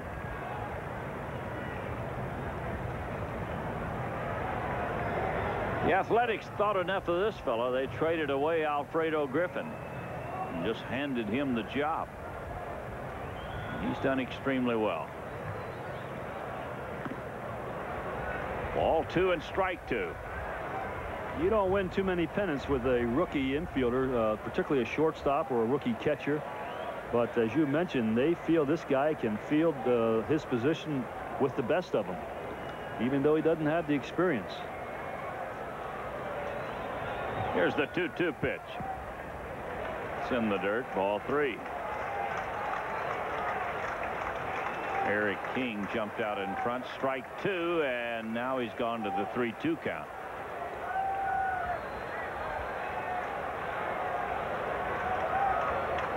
And the payoff pitch coming up. This is out of play. We have not received the attendance figures as yet, but close to 50,000 in that neighborhood. Just a fine, fine turnout here at the Coliseum in Oakland.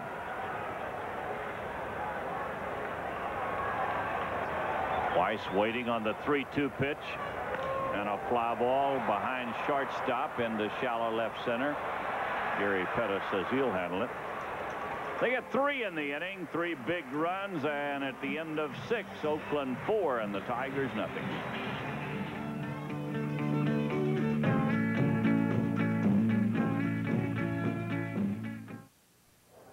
We're going to pause 10 seconds for station identification. You're watching Tigers 88.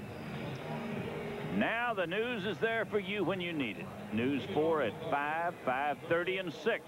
So come home to the best, only on Channel 4. We've got a 4-0 ball game as the Tigers come to bat in the 7th inning. Tigers have no runs on 4 hits. They've made 2 errors. The Athletics 4 runs, 8 hits, no errors. Well, we're getting the final results from our phone poll. All the votes are in. And the question, will the Tigers hang on to win the American League East?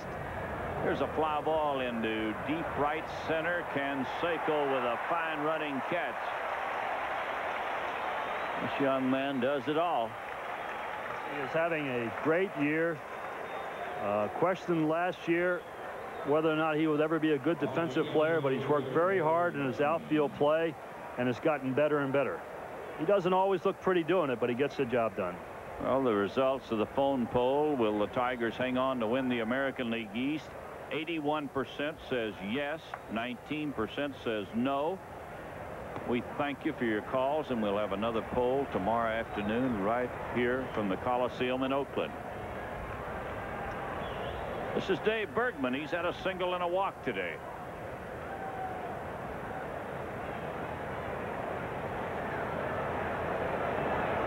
Well, there's some seats in this ballpark. If you had to get out in a hurry, you would need a parachute.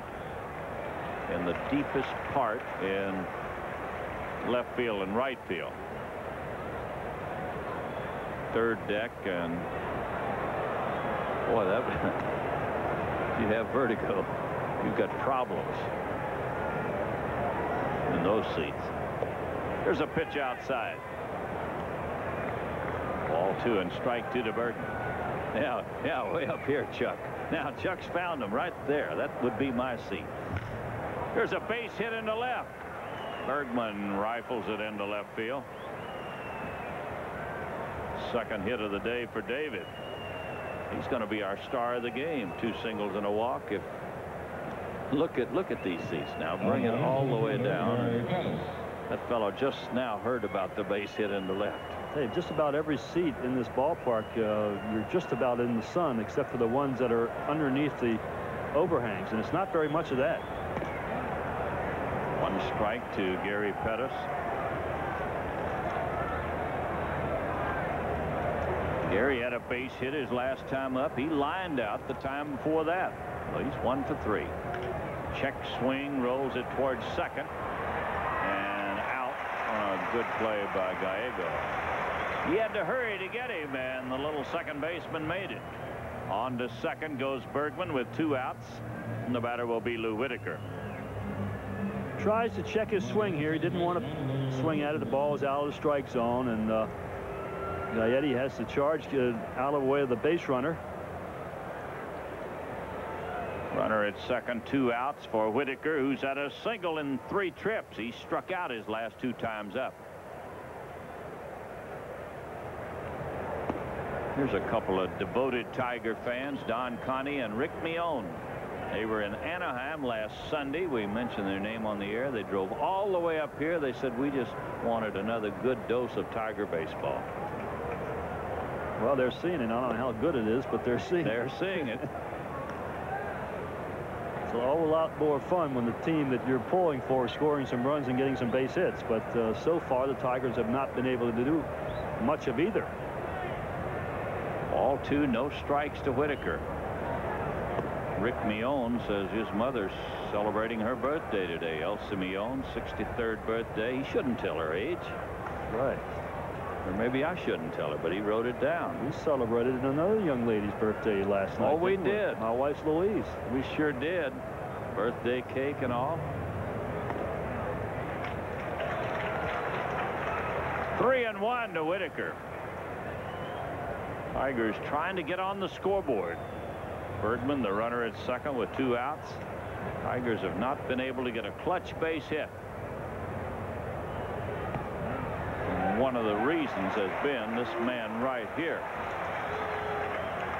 He just threads a needle when the count's 3-1. Very impressive performance by Todd Burns. Ball 3, strike 2. And a bouncer that fair ball. Nope, foul ball now.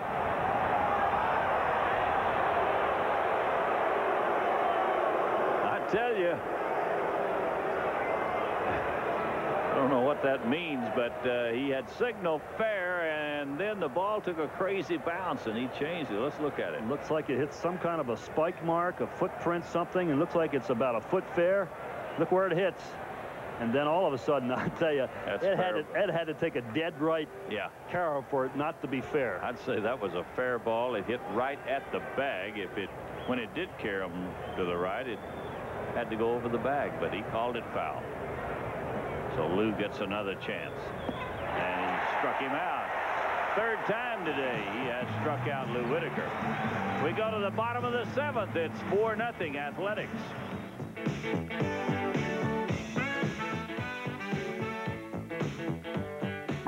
Summary of the scoring today. In the 3rd inning, Canseco singled in the first run of the game. Then in the 6th inning, Mark McGuire had a 3-run homer to make it 4-0. And it's 4-0 as the Athletics come to bat in the 7th inning. Just getting the attendance figures here at the Coliseum in Oakland. 48,219. 48,219. And they'll have that many or more tomorrow afternoon for the final game of the series. Some Tiger fans over behind the Tiger dugout. You can take them out of Michigan, but you can't take the Tigers away from them. No, they're loyal fans. No matter where the Tigers go, they show up and support the Tigers. Great fans. Stan Javier will lead it off. He was the only Athletic that did not bat in the 6th inning. They sent 8 batters to the plate, scored 3 times. Still had runners at 2nd and 3rd when Eric King got him out. Javier looking for his first hit today. The pitch from King. Ball hit fair down the left field line. They may hold him to a single. They will. Sheridan hustles it back in. Javier swinging late, drilled it hard past Salazar.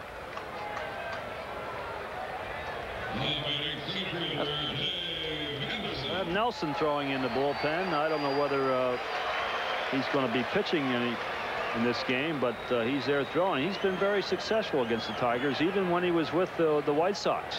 Pitched very well against us. The single by Javier was hit number 9 for the Athletics, and the batter is Dave Henderson, who's had 2 of those. He's had a single and a double. They've had only 2 extra base hits, a double by Henderson and a home run by McGuire. It's a very, very potent Oakland lineup.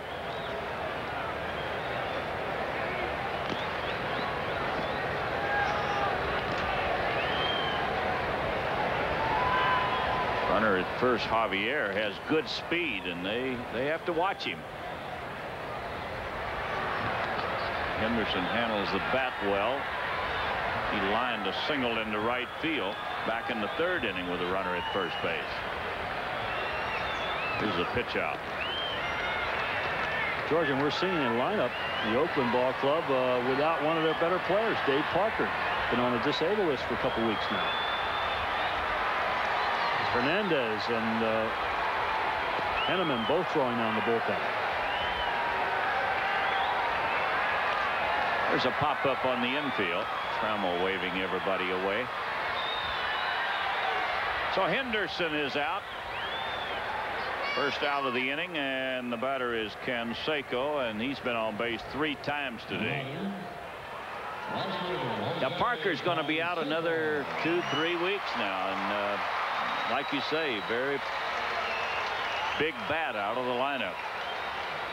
Well, they're so strong from the right side. They need some punch from the left side. And of course, Parker gave them that because all their power is from the right side. Canseco had a single in the 1st inning, singled and drove in a run in the 3rd inning, safe on an error in the 6th inning.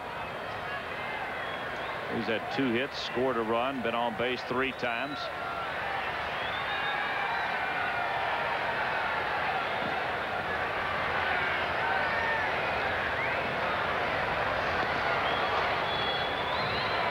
I believe Canseco came up the year that Wally Joyner was the Rookie of the Year.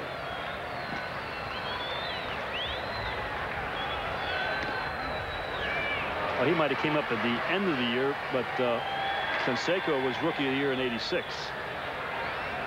Okay, Joyner then in '85. Okay. Because McGuire was the rookie last year, Rookie of the Year. He is liable to be the MVP here one of these days. Maybe this year. He leads the American League in home runs, runs batted in.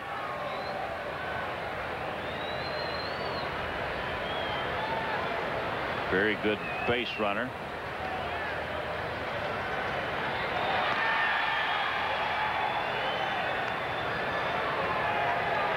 He said he wanted to hit 40 home runs and steal 40 bases. Yeah, that would be something. But he's capable. Pitches inside to Canseco. 1-2.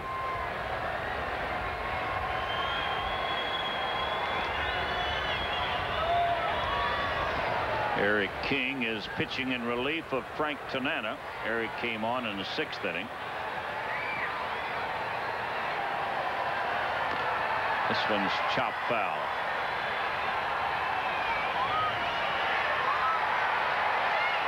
They've got the wave going here now among the 48,219 fans.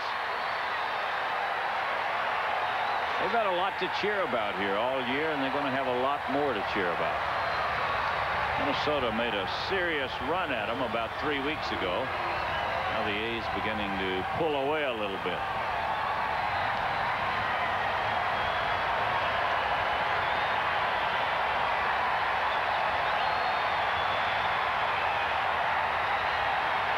People didn't think Oakland had enough pitching to do it. This ball hit his bat. But they've been getting great work out of the bullpen.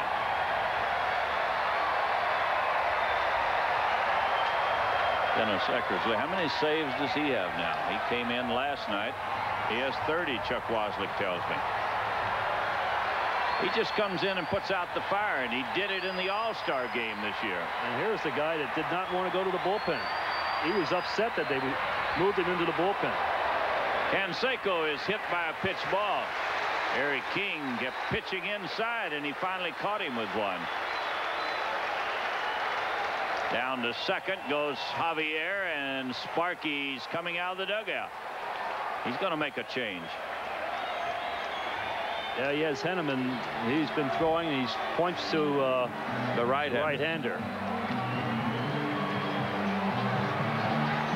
Eric King hits Canseco, but he has to pitch inside. If Eric is going to be effective, that's where he has to pitch inside. And it wasn't really that far inside. If we take a look at it, watch how Canseco goes into the ball. I mean, you're not talking about 3 feet inside. That ball is just maybe a foot inside, and you have to pitch there if you're going to be effective. Well, while there's a break in the action with the score, Athletics 4, Tigers nothing. We'll pause for this word.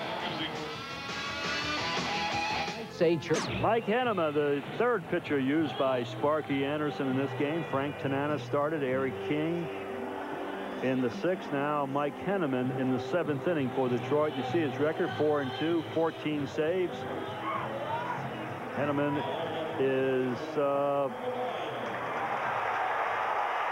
7th in the American League. I couldn't find my notes here. 7th in the American League with 14 saves, and he's pitched much better on the road than he has at Tiger Stadium.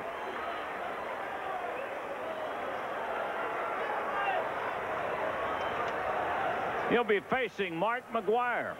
2 on, 1 out. 7th inning. Athletics 4, Tigers nothing. And a foul ball. Mark McGuire had a 3-run homer his last time up. Sure, Sparky brought in Henneman. He throws from the side, and you'll watch Mark McGuire. He'll bail out against a right-hander that throws from the side. He was hitting the head earlier this season, and he doesn't stay in there quite as well against right-hander. 1 ball, 1 strike to the big guy. Red Sox got 20 hits today as they beat Chicago 11-5, and they've won 10 straight ball games. And everything's happy and well at Fenway Park again. There's another foul ball. Well, the only thing I'm going to question the Red Sox is they're going to have to go on the road soon. And they historically has not been a good team playing on the road. And if they can win on the road, then there definitely is going to be a real threat the rest of this year. It's 1-2 to Mark McGwire. Javier, the runner, at second. Canseco's at first. Only one out. And a ball hit foul past third base.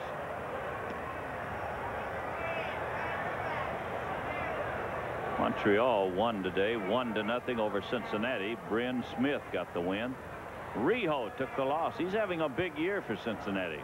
Jose Rijo, 111, lost 5. And he struck out 12 Montreal batters in a losing cause. You have it. What a play.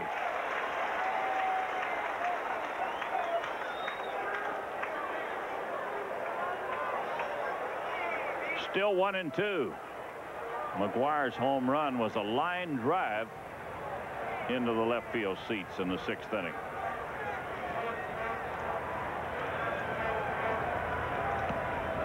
I believe that was number 13 in his career against Tiger pitching, and he hasn't been around that long. Number 13, Chuck Wosley confirms it. He's my statistician. Somewhere deep under the stands in our truck. Ball 2 and strike 2. Tiger infield deep. They'd like to get the double play ball.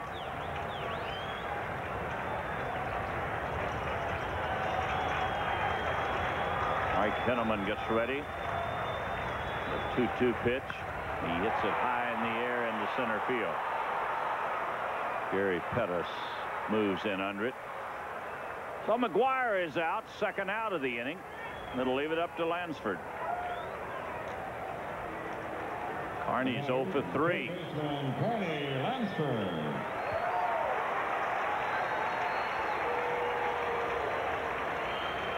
The Cubbies have a 3-2 lead in the 9th inning. San Diego is batting in the top of the 9th. Everything in the American League will be under the lights except the Boston game. That's complete. 11-5. Red Sox win in this ball game. Here's one hit into deep left center. On the run is Pettis. He's going to catch it near the warning track. Lansford hit it well, and Gary Pettis ran it down. At the end of 7, it's 4-0 Oakland.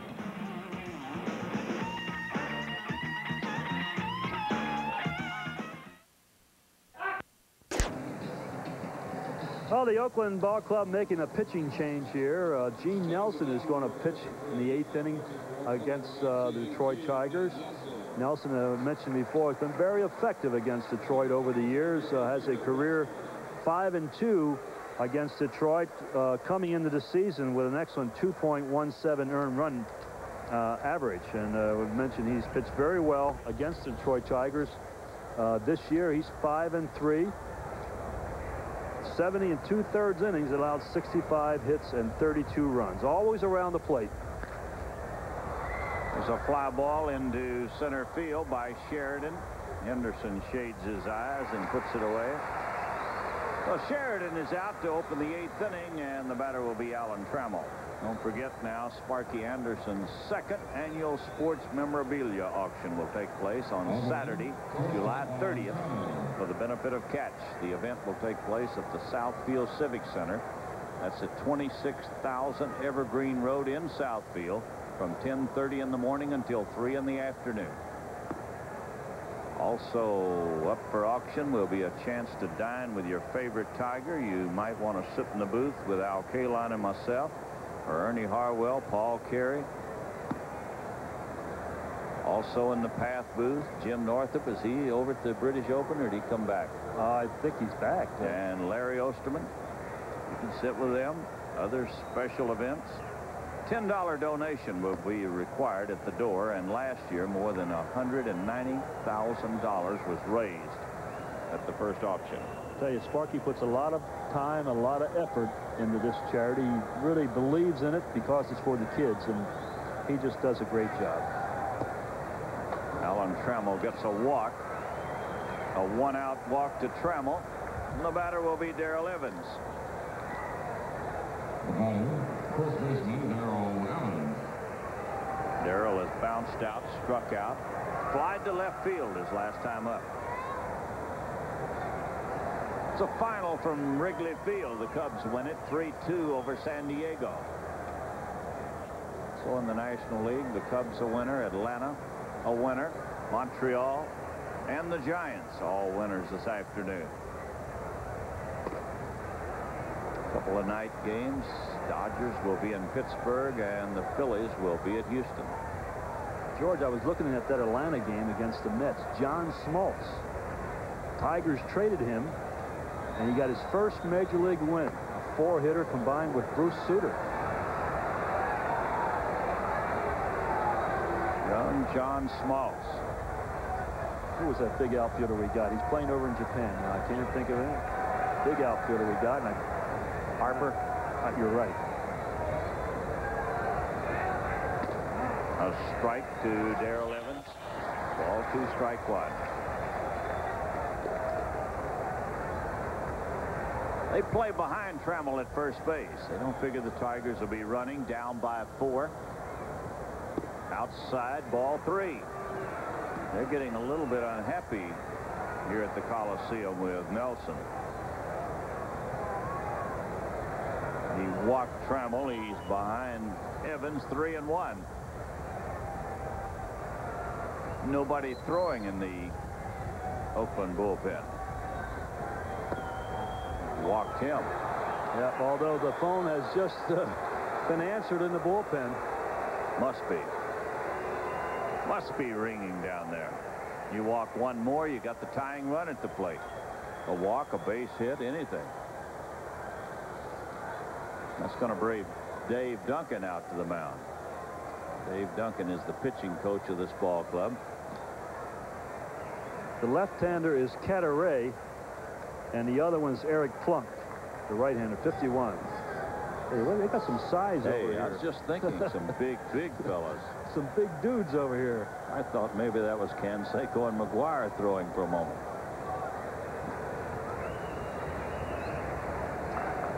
Dave Duncan talking to his pitcher, Gene Nelson. 4-0. The Athletics lead it. We're in the 8th inning. Gene Nelson got the first batter, Sheridan. Then he walked Trammell, walked Evans. He'll be pitching to Chet Lemon. How they like to pitch to Chet when there's men in scoring position is try to pitch him hard inside and get him to hit a ground ball to the third baseman. It's 1 strike to Lemon. Tell me why Lansford would be playing in on the grass. You tell me. You're a great third baseman. I don't know about great, but I wouldn't play right there with a double play in order. I tell you, if he wants to bunt right now, let him bunt. I don't understand it. But he moves back with 2 strikes on him. Much easier to play third base playing deep.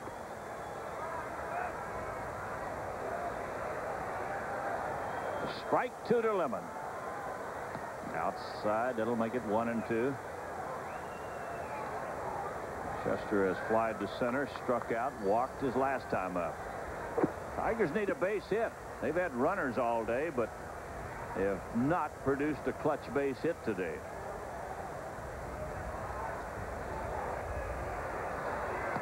We'll make it 2-2. Ball 2, strike 2. He might be pitching to his last batter if he doesn't get Lemon out.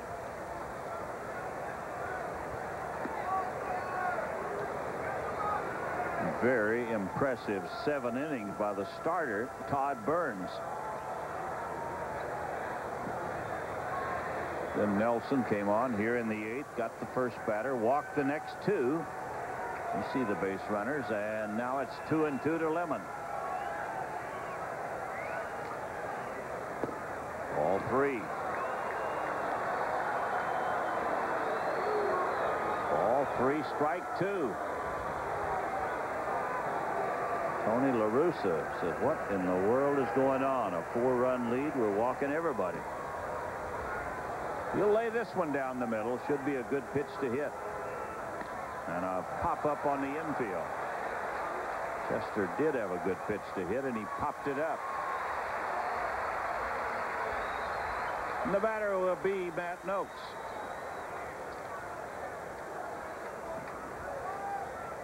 Matthew is looking for his first hit today. He's lined to left field twice.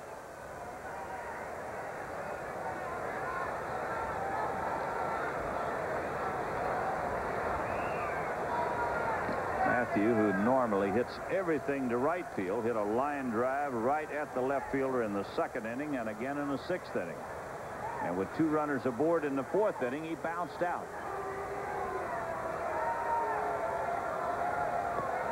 Here's a strike. Well, he can't be trying to hit the ball to left field in this situation. He's got a right-hander out there, and he's going to have to try to hit one in the seats. 1 strike to Matt Noakes. Breaking ball is in, strike 2. Well, Nelson, who's been having trouble with his control, quickly gets in front of Matthew. And 2 pitches on the inside part of the plate, which you would think in a situation like this, with someone who has a lot of power, that's the pitch you would be looking for until he got 2 strikes.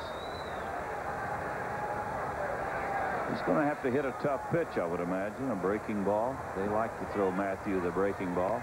He lines it hard near the Tiger bullpen. Another great play. I'm telling you, I've seen more great plays by fans, I think, than you got a little kiss for it, too. Oh, yeah. Than some of the players on the field.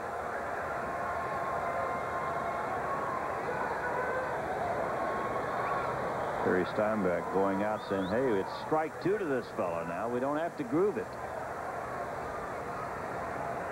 Well, if this game continues as it is, the Yankees play tonight in Kansas City. And if they win and the Tigers lose, we'll have a first-place tie when play starts tomorrow. And the Red Sox will have moved up another game. Outside with a fastball. And the Tigers have been leading their division since June the 20th. Their record is just about even now, George, what it was last year. They've only won 1 more game this year than they did. And on this date last year, the Tigers were 1 game out of first place.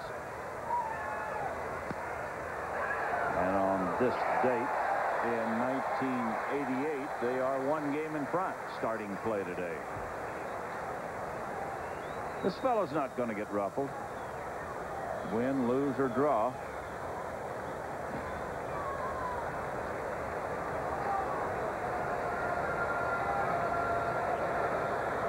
One ball, 2 strikes to Matthew Noakes. 2 on, 2 outs in the 8th inning. Tigers down by 4. And he got him. Nope. Oh, I thought he was going up with the right hand. 2-2.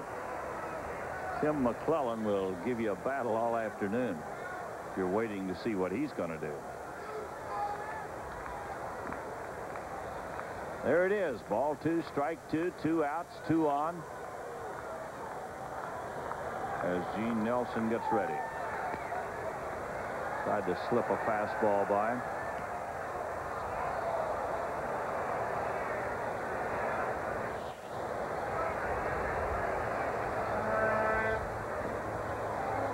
They give Matthew a lot of the right field line. Play him pretty much in the straightaway. The left fielders over in left center. Canseco's in right center. They give him a lot of line down each line. And the 2-2 pitch coming up. He pops this one foul. In case you missed the attendance, 48,219, a big crowd on hand at the Coliseum. And they'll be here tomorrow.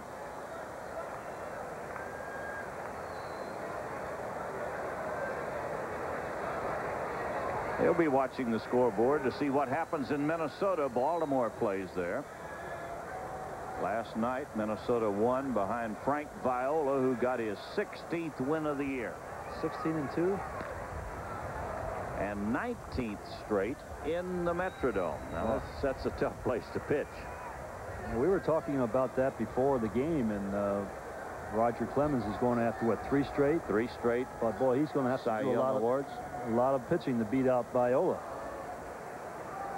Now, Viola, with 16 wins, looked like he might be on his way to a Cy Young year. Still 2-2 to Matt Noakes. And another foul ball. He is hanging tough. Lansford chases it only because he has so much room. You just don't give up on it here.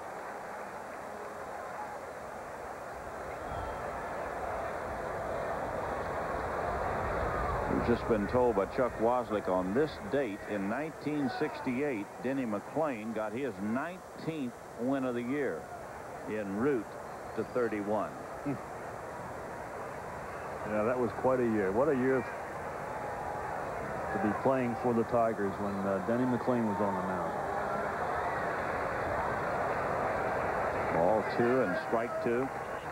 They had a big piece on Denny McClain here before the game started on their scoreboard in center field. Big interview, and I would imagine that was the reason this was the anniversary. Well, Matthew fouls another one away. He hangs tough against Gene Nelson.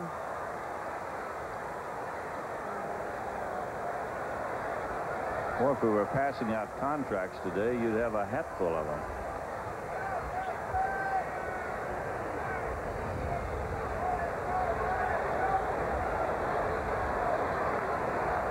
Two runners aboard, 2 outs. He walked those 2, Trammell and Evans, with 1 out. Then on a 3-2 pitch, he got Lemon. Now it's 2-2 to Noakes. And a bouncer to second. He's going to get out of the inning. We go to the bottom of the 8th. It is 4-0 Oakland.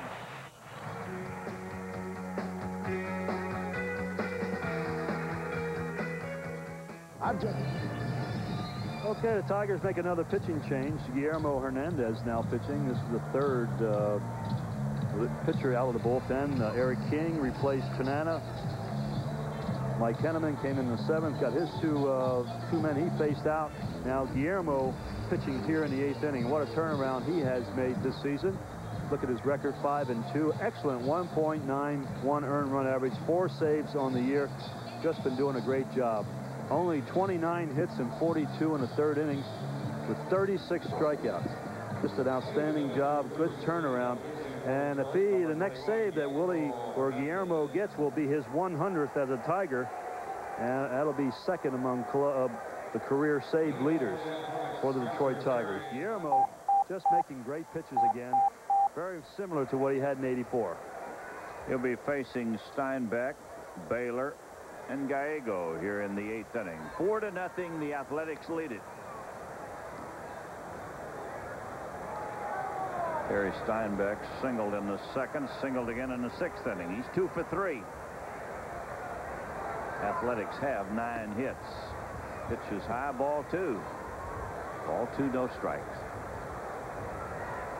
The Athletics got a run in the 3rd, 3 more in the 6th inning on a 3-run homer by McGuire, and it's 4-0. And another base hit by Steinbeck.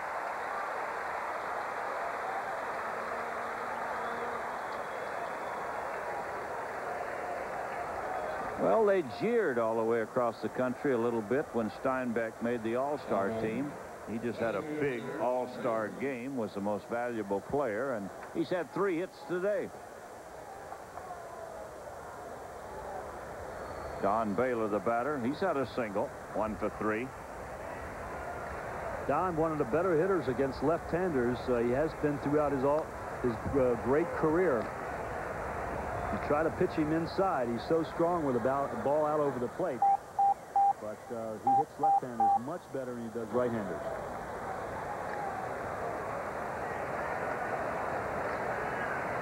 One strike to Baylor. Breaking ball is high. 1 ball, 1 strike.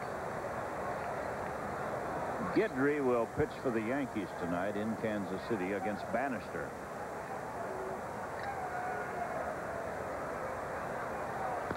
And another foul.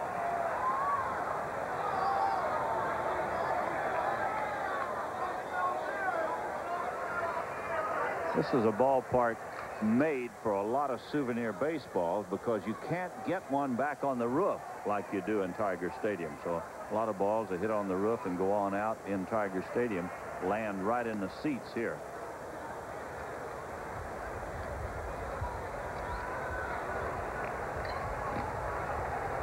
Ball 2 and strike 2. Athletics batting in the 8th inning with a runner at first, nobody out. A pitch to Baylor. That'll make it 3 and 2. More than likely they will have Steinbach running. Baylor against left-handed pitching puts the ball in play pretty good. Ball 3, strike 2. He is not running, and a ball hit foul down the left field line.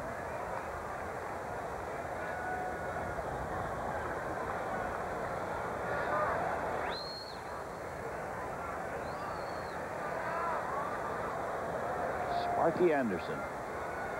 Boy, you recognize that fella anywhere. This one's outside. He walked him. Well, Baylor gets a walk. They have him at first and second. Nobody out. And the batter will be Gallego. Second baseman, Mike Gallego.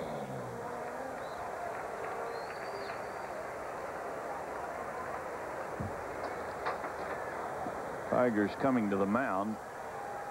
Trammell and Salazar, they're looking for the bunt, and they're getting their play ready. Sometimes they have the third baseman rush the bunt. The shortstop Trammell goes to third, where he can field it, turn, throw to Trammell. Next time, Trammell might fake going to third, break behind the runner, and they'll try a pickoff play. So they've got some options, but this fellow's got the first option. Gallego, and he did not even attempt a bunt. He was swinging away at Darrell Evans, who was charging from first base. Jim Lefebvre, the third base coach. Quite a story about Lefebvre in the paper not too long ago when Seattle was thinking about making a manager change there. They asked for permission to talk to him, and he said, no, I don't want to talk to him. We're trying to win a pennant. If they want me to be a manager, talk to me after the season. We're trying to win a pennant here. Hey, that's all right. I like that. And he's a young man. You know, deep in his heart, he wants to manage someday. The one-strike pitch. He's going to bunt now, and a pretty good bunt. They'll go to first base with it. Would have gone foul, I think. Yeah, there's two things. He had two options. First of all, the option was let it go foul. Then he could have thrown to third base. Trammell was covering third base. The play was put on that Trammell was going to go to third base, thinking bunt all the way. Now, he had spin. This ball is going to go foul. You see there, he almost fielded the ball in foul territory. All right. We're going to get a base runner right here. Looks like Tony Phillips. Going to run for Baylor. There's no question that that bunt would have gone foul because it had spin on it, and it would have gone in foul territory. Salazar hurried to make the throw to first base. They'll play the infield in for Walt Weiss. Runners at second and third, one out. Weiss 0 for 3, scored a run back in the third inning. Turns around to bat right-handed against Hernandez. And he had a good rip at it.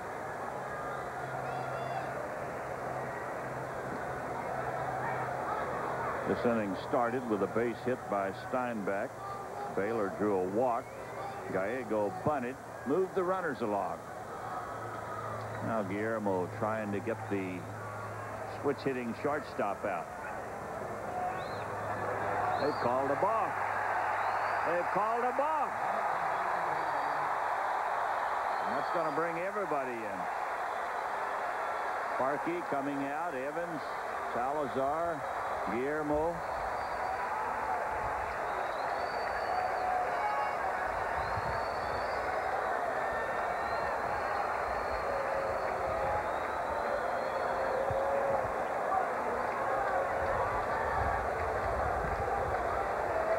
He's sending them back. I don't believe this. The umpire's sending them back.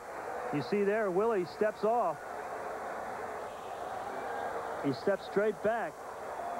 Oh, they're really is confusing the second base umpire now, ruling that it was a balk. Now all of a sudden they're sending the runners back. Well, the second base umpire, Al Clark, has got to defend himself. He was explaining while all this was going on to Lou Whitaker just exactly what happened, and now they're sending them back. So I've never seen this before, where an umpire will take back a decision. Guillermo said all I did was step off the mound. He had his foot on the rubber and he stepped straight back.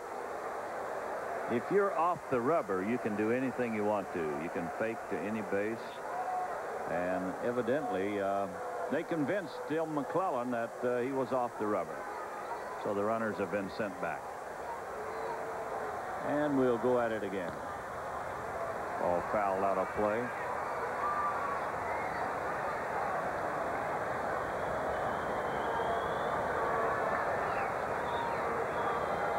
Still 4-0, the Athletics lead here in the 8th inning. Runners at second and third, one out. And the strike 2 pitch coming up to Walt Weiss. This is foul. I don't know what was said, but it didn't take Tim McClellan long to change his mind. As soon as Sparky got there and Guillermo got there, he said, "You're right," and sent the runners back. And he didn't get much argument from LaRussa either. Tony came out, says, "Just tell me what happened." They did something different at the plate this time. We might see a squeeze here. With 2 strikes on him, let's see. Ball hit the third, and they'll come home. And they're going to tag him out. At least, yeah, he's tagged out by Guillermo. At least he could have sent him all the way back to third and had 2 runners there. So Steinbach is out. Phillips moves on to third base, and Weiss goes down to second. We'll look at it now. It's the only thing you can do as a base runner. Try to get hung up. You're told to go on anything on the ground because you already have a man at second base. Salazar had a little trouble getting the ball out of the glove. You don't like the pitcher to get involved in these plays, but that's the case here. Guillermo makes the tag.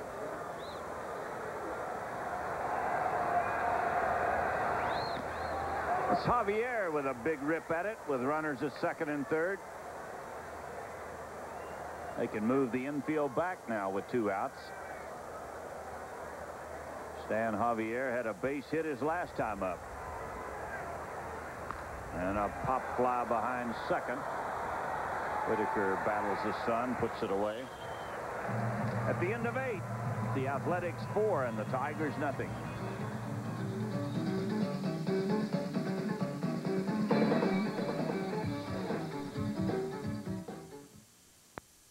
Here come the Tigers in the 9th inning. We'll look at the upcoming TV schedule. We'll be here tomorrow afternoon at 3:30 for the final game of this series, and then in Kansas City on Tuesday night, August 2nd at 8 o'clock, and Wednesday night, August 3rd at 8 o'clock.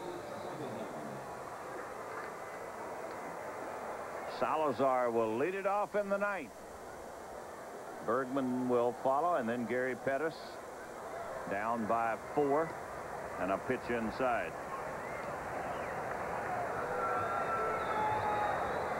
Luis 0 for 3. Flied to right field twice. Popped to second. And he takes a strike.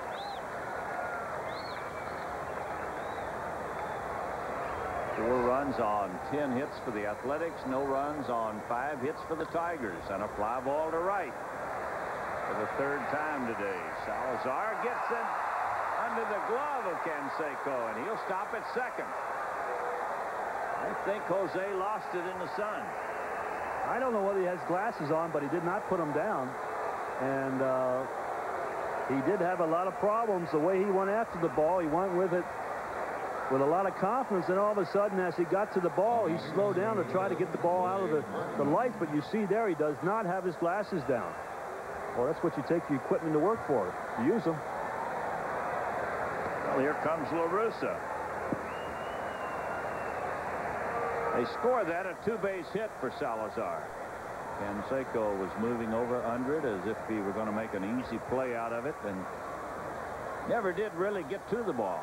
I think it's very lenient two-base hit. Looks like a routine play. They're going to bring the left-hander in.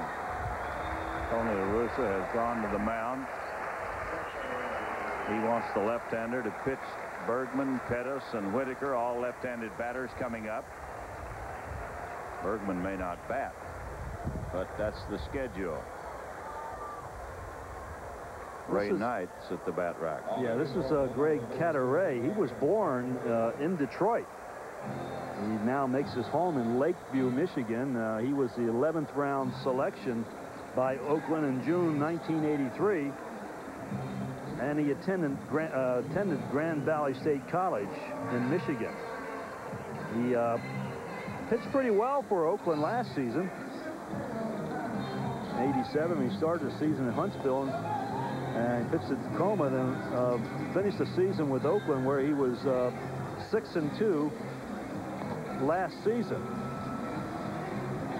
You see his record there: 41 and 2/3 innings, allowed 31 hits and 16 runs.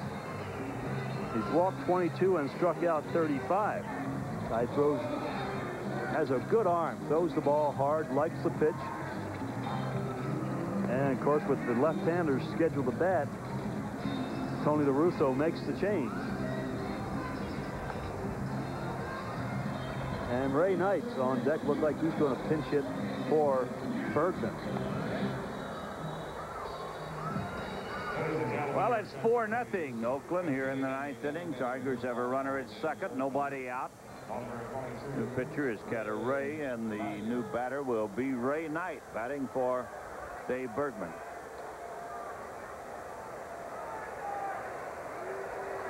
Tigers can look back in this ball game to some chances they've had. 2 on in the 4th inning, nobody out, failed to score. A couple of runners on with 1 out in the 5th inning, did not score, and 2 more on base in the 8th inning with 1 out. The pitch tonight. 1 ball, no strike.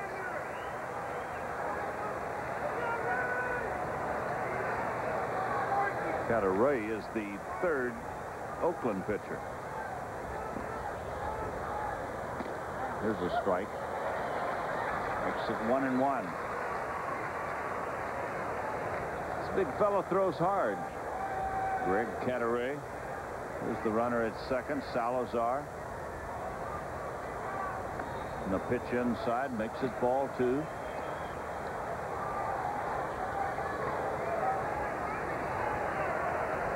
Two-base hit by Salazar is the only extra base hit the Tigers have had today.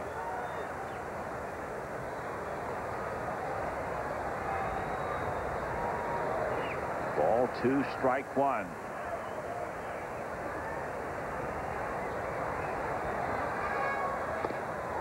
Ball 3, 3-1 tonight.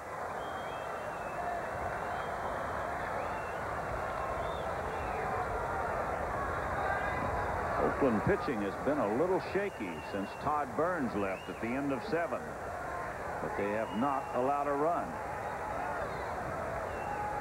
Gene Nelson came on in the 8th inning. He walked a couple of batters, went to 3-2 on Lemon before he got him out.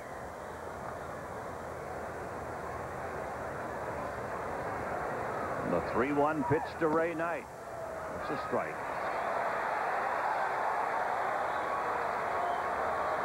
Ball 3, strike 2.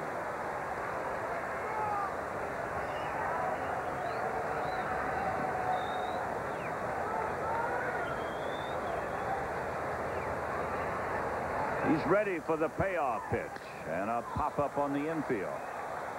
Well, that sun, he is bad. You can see Gallego as he shades his eyes. So Ray Knight is out, first out. It'll bring up Gary Pettis. Gary will turn around and bat right-handed. This outfielder, Gary Pettis.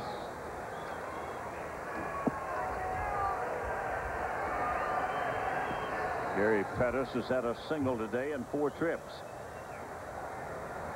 And this will be his first time to bat right-handed.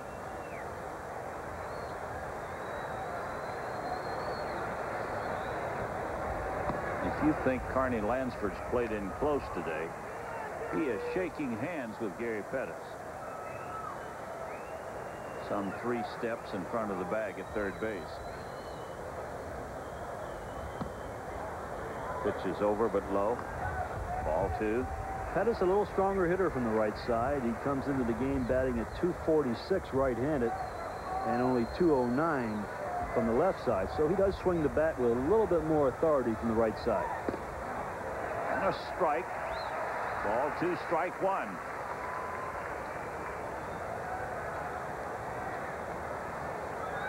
Oakland pitchers trying to get the job done today, but they're putting a few gray hairs in La Russa's head. Here's a foul ball.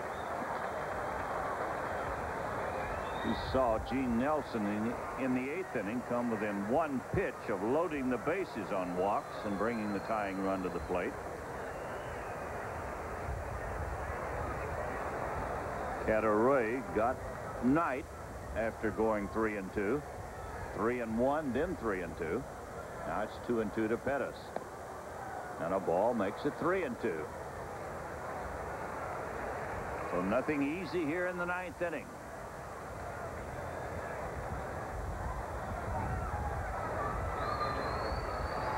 Ball 3, strike 2. And a drive into center. This is in for a hit. And Salazar will score to make it a 4-1 ball game. Gary hit it on the end of the bat. Looped it into shallow center, just out of the reach of Gallego.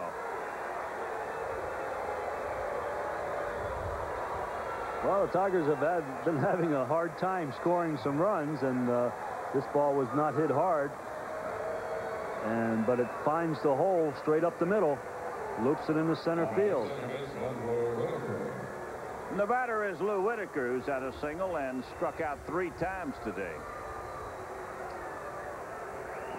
Lou's single came in the 1st inning.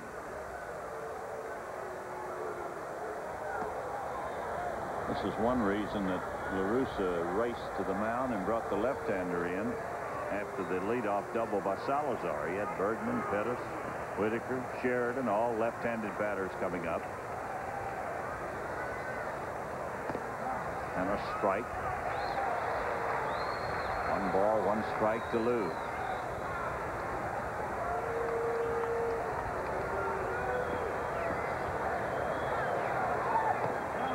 This one's on the outside corner.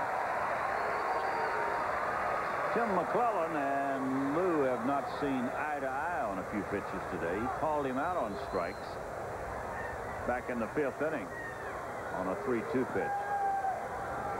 And he strikes him out again. Well, Whitaker is out on strikes, 2nd out of the inning. This has not been a good day for Lou Whitaker. Oakland pitchers have been tough. 4 times Lou has gone down to the count. 4 strikeouts. We're going to get a batter for Sheridan.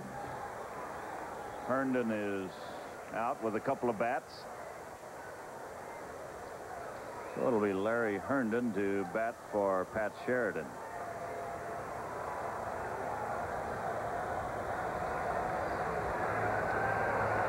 It looked like LaRusso is on his way out. It looked like he's going to make a pitching change. Eric Plunk has been warming up down there, and I believe that is him coming in. Well, if Herndon should get on, Trammell would be the tying run at the plate. And while there's a break in the action with the score, the Athletics 4, the Tigers 1, we'll pause for this word. We're going to pause 10 seconds for station identification. You're watching Tigers 88. Well, what does the future hold for Piston William Bedford now that he's completed his drug rehab program? Well, you can find out on Sports Final Edition. That's tomorrow on Channel 4. And the new pitcher is Eric Plunk of Tony La Russa, waiting for Sparky Anderson to make a change. Larry Herndon was announced as a pinch hitter for Pat Sheridan, so he's going to go with the right-hander, Eric Plunk. Eric's been quietly doing a great job for Oakland, coming out of the bullpen. As you see his record there, 5-1. Another one of the unsung heroes of the Athletics, coming out of the bullpen, doing a super job in relief for the Oakland A's. He'll be pitching to Larry Herndon with a runner at first base, 2 outs in the ninth. The Athletics in front by 3. And a pitch outside.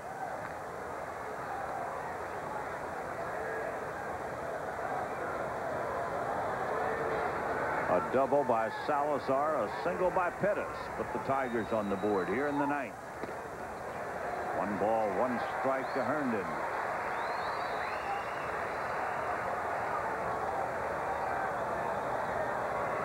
Final game of this series tomorrow. Walt Terrell will pitch for the Tigers. Bob Welsh for the Oakland Ball Club. Al tips this one right into the mitt of Steinbeck. So it's a ball and 2 strikes to Herndon.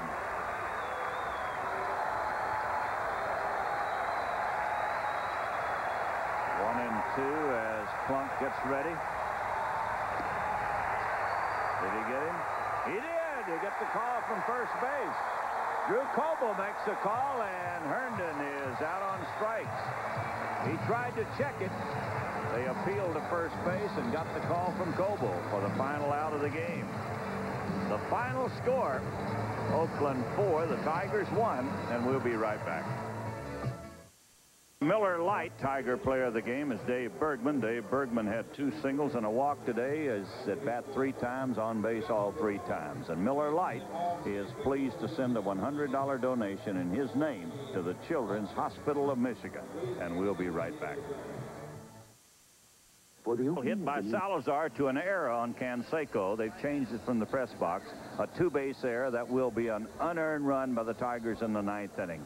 4-10-1 for Oakland. The Tigers had 1 run, 6 hits. They made 2 errors. The winner is the starter, Todd Burns. The loser is Frank Tanana. Well, for Al Kaline and Bernie Smilovitz, this is George Kell, hoping you'll be with us tomorrow afternoon at 3:30 when the Tigers face the Oakland A's again. Once again, the final score today, Oakland 4 and the Tigers 1. Tigers 88. Today's game was brought to you by Miller Genuine Draft, cold filtered draft beer. It's as real as it gets. By your Greater Michigan and Metro Detroit Ford dealers. And by Taco Bell. Taco Bell has your order. Make a run for the border.